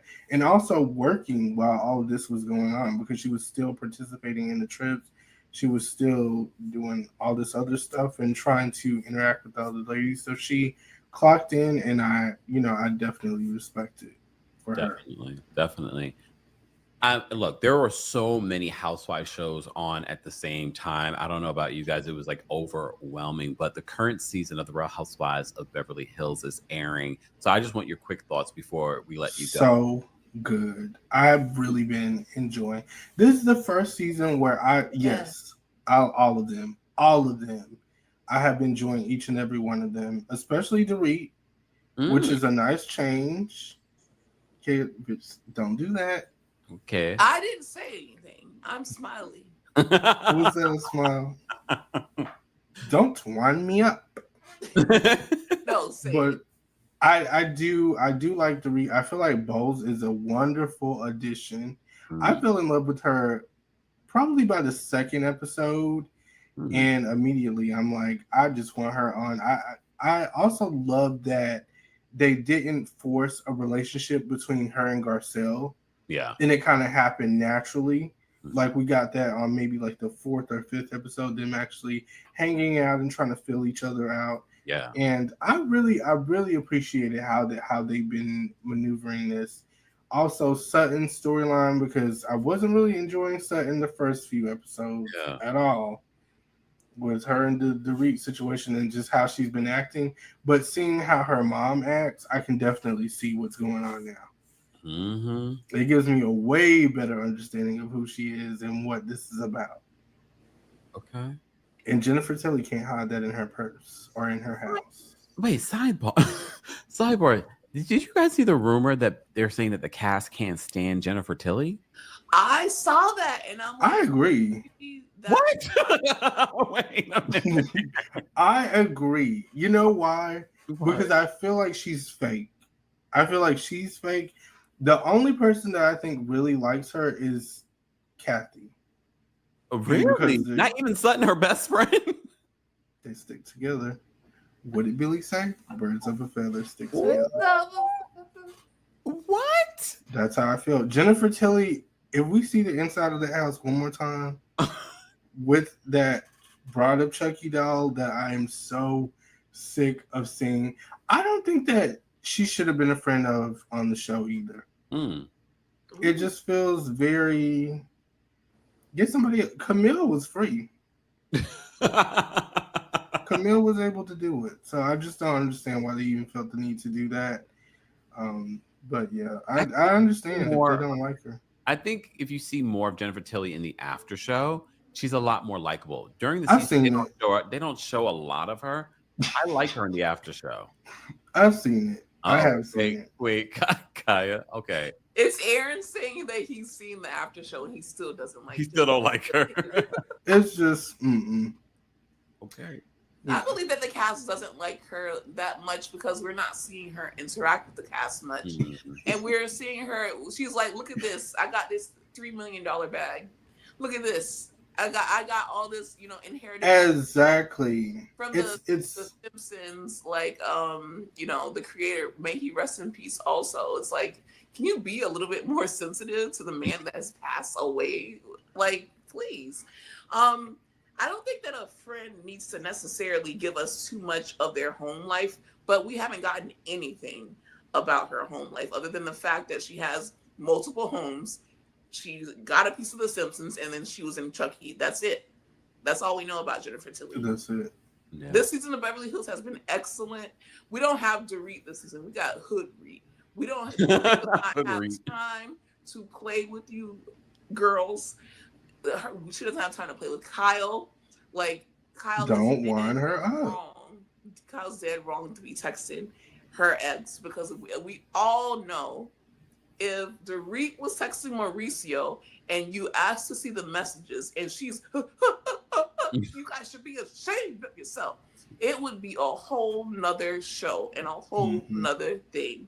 So I do wish that they would have another storyline developing. I like that we took this side quest to Sutton's home and her mom, who's a piece of work, and I'll leave it at that. Respectfully, kind of got to understand Sutton. I'm just enjoying this season. I know a lot of people are sick of the back and forth between Dorit and Kyle, but I feel like this is real. Like, they really do not mess with each other like that. And the Fox Force 5 is done. Yeah. I love it. And I love how Kyle also thought that little gun range scene with Mauricio was going to, like, smooth things out for us. She thought there was going to be Bonnie and Clyde. Yeah, with those little tears that she was shedding. I don't give a damn about those tears, girl. You know what's going on, okay? Cut it. Wow. So do you guys believe the friendship between Dorit and Boz? Yeah. Yeah. And I like it because Boz actually holds Dorit accountable too. She's like, wait, do you believe in it? Yeah, I do. I believe. What about? I heard one I do. I did not hear two I do's. Oh, me? Yeah. I don't. Wait, let me shut up. Go ahead. Look, my community already knows how I feel about the Bozema and Dorit friendship. I don't believe it. And I don't like that Bozema is so pro Dorit instead of taking more of a middle ground when it comes to the conflicts that Dorit is having. I appreciate the support that she's given Dorit for the divorce that she's dealing with PK, because PK is suspect in a lot of ways. But I also don't believe that Dorit and PK are divorcing. What's the theory on that though? Like, do we think it's because of what happened with the robbery? Well, no. I think the robbery, we can leave that where they left the phone. Thank you. But I honestly believe, because season after season, in the last few seasons for Dorit, there's always a rumor Dorit's not coming back. Dorit producers are not bringing back Dorit. I feel like a lot of what we're getting for Dorit this season is so pre-produced. This is the villain arc for Dorit. Like everyone's gonna celebrate Dorit. I think a lot of people don't like Kyle, so everyone's like, yes, Dorit, get her, get her, get her. But I'm looking at Dorit like, this is not really you. I don't believe this divorce with PK. I think this is very convenient timing. Do I think that they have a perfect marriage? No. But I think it's the timing of it all. I think she wants to lean in. It's very interesting. Right before a season, she so happens in the last hour to actually have some sort of storyline. So I don't believe that, and I don't believe the friendship between. I believe Boz looks to Dorit as a friend. I don't believe that Dorit really values Boz as a friend. I think Boz has already told us on the show that I have like 100 something best friends. I said that told me everything I need to know. Boz could be friends with anybody. So Dorit, it will be interesting. I wish Boz would have taken a little bit more of a middle ground when it comes to her interactions with the rest of the group. And we're going to see on this week's episode, Garcelle says it's like, stop being Dorit's spokesperson, because that's how she's felt during the season. And it feels like she isn't coming into this situation with an open mind. But I also will say about Boz that we have to remember she is a marketing executive. Boz knows what he's doing. I don't think Dorit is playing Boz. I know Boz is like, I know what direction I'm going to take this. But I still enjoy her. That's interesting. I think that I believe it because I feel like I see it on Dorit's face, like her riding down that hill, ripping that cigarette. Like I was just like, okay, this is real. Like this was a Newport 100 that she was on. And then also just the way that she's just like, well, just tired of Kyle. I do understand that Boz seems like Dorit's mouthpiece. And then, people want to say that Garcelle is Sutton's mouthpiece. But I think that these girls, they know what they're doing. Like Garcelle has had to deal with this her whole life, being like a token Black woman in a white society, in a white community or whatever. And now Boz has to deal with that same thing as an executive. But the reason I believe they're a friendship is because they might not be the closest of friends, but she just celebrated her birthday and Dorit was there. She was there at the Watch What Happens Live. She's there in all the pictures, and it's not just because they're filming. This is off camera. So also remember Erica Jane is on Broadway. So that might have been motivation for all of them to be here in New York at the same time. But just saying, Erin, how do you feel about the relationship? I will be watching a little bit more closely, I will say, after that. And then we'll go back. But I'm still enjoying it though. Okay. I feel like it's genuine, but I can understand what you also mean, but what both of you mean.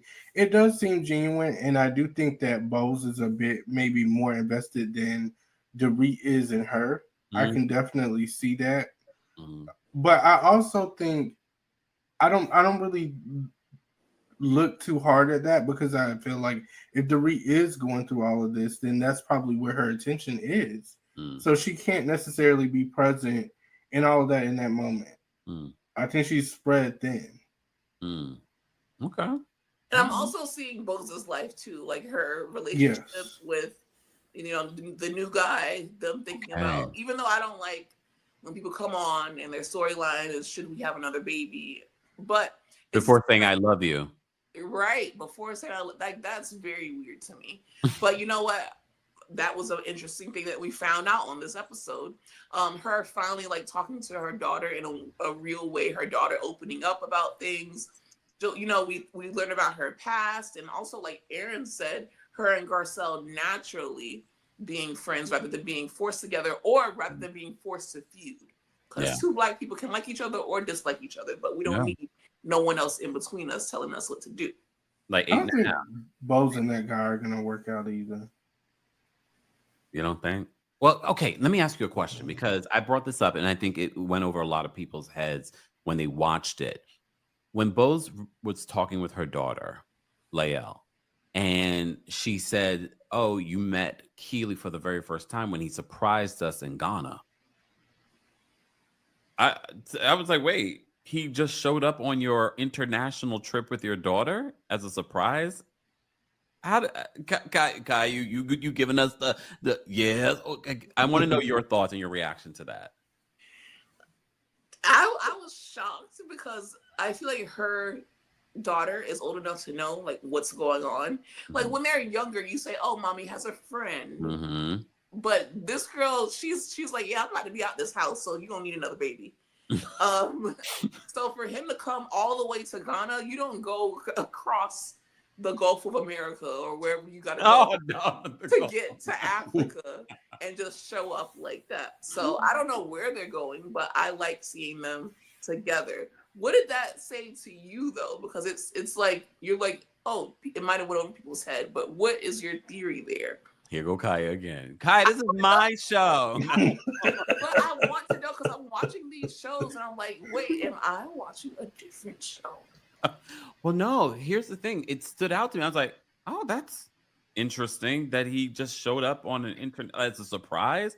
And look, at the end of the day, it's up to a parent deciding when their children will meet their new friend, partner, whatever it may be. So I felt like you had to rush and tell her about this man during an international trip. Like, was he already in Ghana? Was he? I felt like there's like, and I'm giving Boz credit and that in grace, because I'm sort of like, I feel like there's a lot of context in regards to that missing. Because where was he? Was he in Africa at the time, or did he make a special trip, which you can't just do overnight to go to Ghana? Right. That was planned. Was it to December? That was premeditated. Exactly. Aaron, how did you feel about that? I mean, I agree. I feel it's very weird, especially if this is a trip with your daughter. I don't feel like that is the moment to introduce her to someone that you're dating. And then also with her daughter's body language and just kind of how she's like, well, I'm out the house. And she was like, I'm like, what? Have a baby with anyone. Yeah. I'm like, what do you really feel about this? How do you really feel about this guy that your mom is seeing?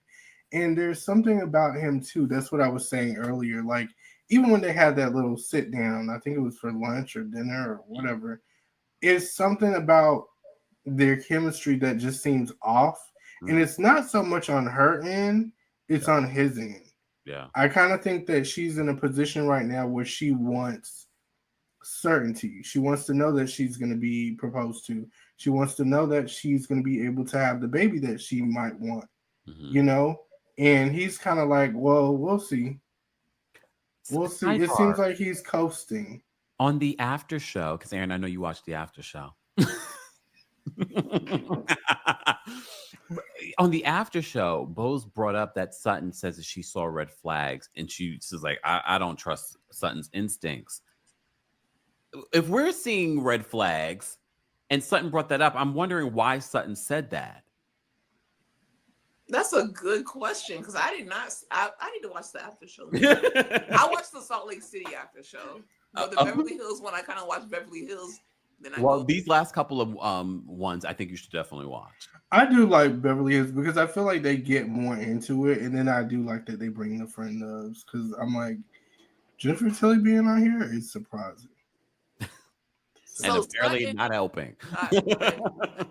About Keely, that's his name. Yeah. I think the reddest flag was that they didn't say I love you. Like, we're having a baby and we're not saying I love you. That's even more like, okay, we're having a baby and we're not getting married. That's like kind of the new norm. But we're having a baby and we haven't said I love you. That was just like his own minutes. That was weird.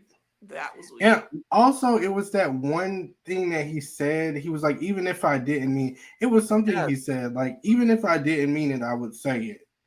And I'm like, what do you mean by that? And see, I don't like stuff like that. Like, I don't do that because it's embarrassing. Yeah. And we're on TV, so you're definitely not going to do it then.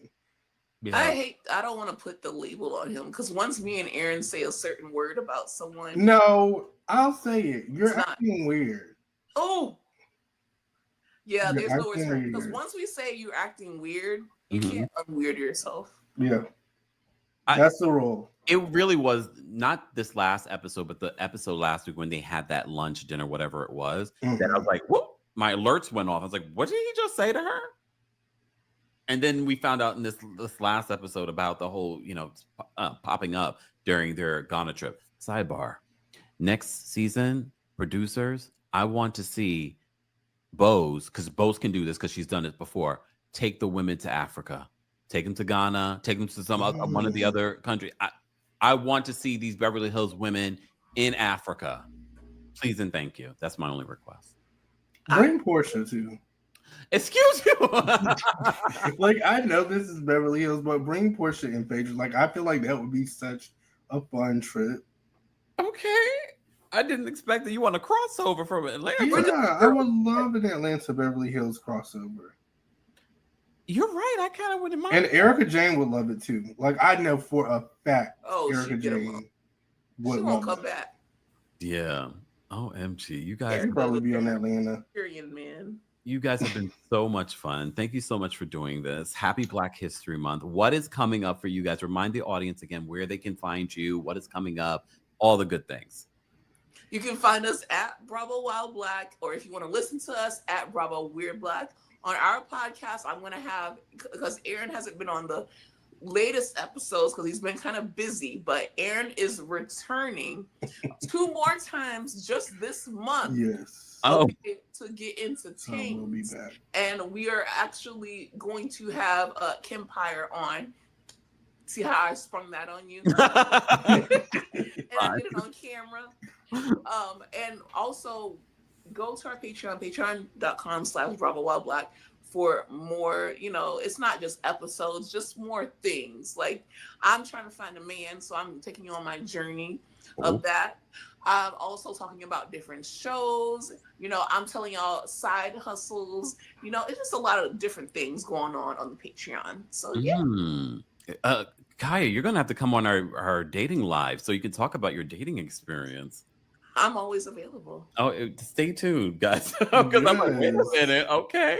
All right. Well, first of all, thank you both for being here. We appreciate you guys. And of course, all of their information will be available in the description notes. So thank you all for being here. And everyone, thank you so much for watching. Don't forget to like the video. Don't forget to subscribe. And of course, don't forget to rate all of our podcasts on Apple Podcasts and in Spotify. 5 stars. It's Black History Month. If you don't do it, you know what that means. Better do it. Here we go now.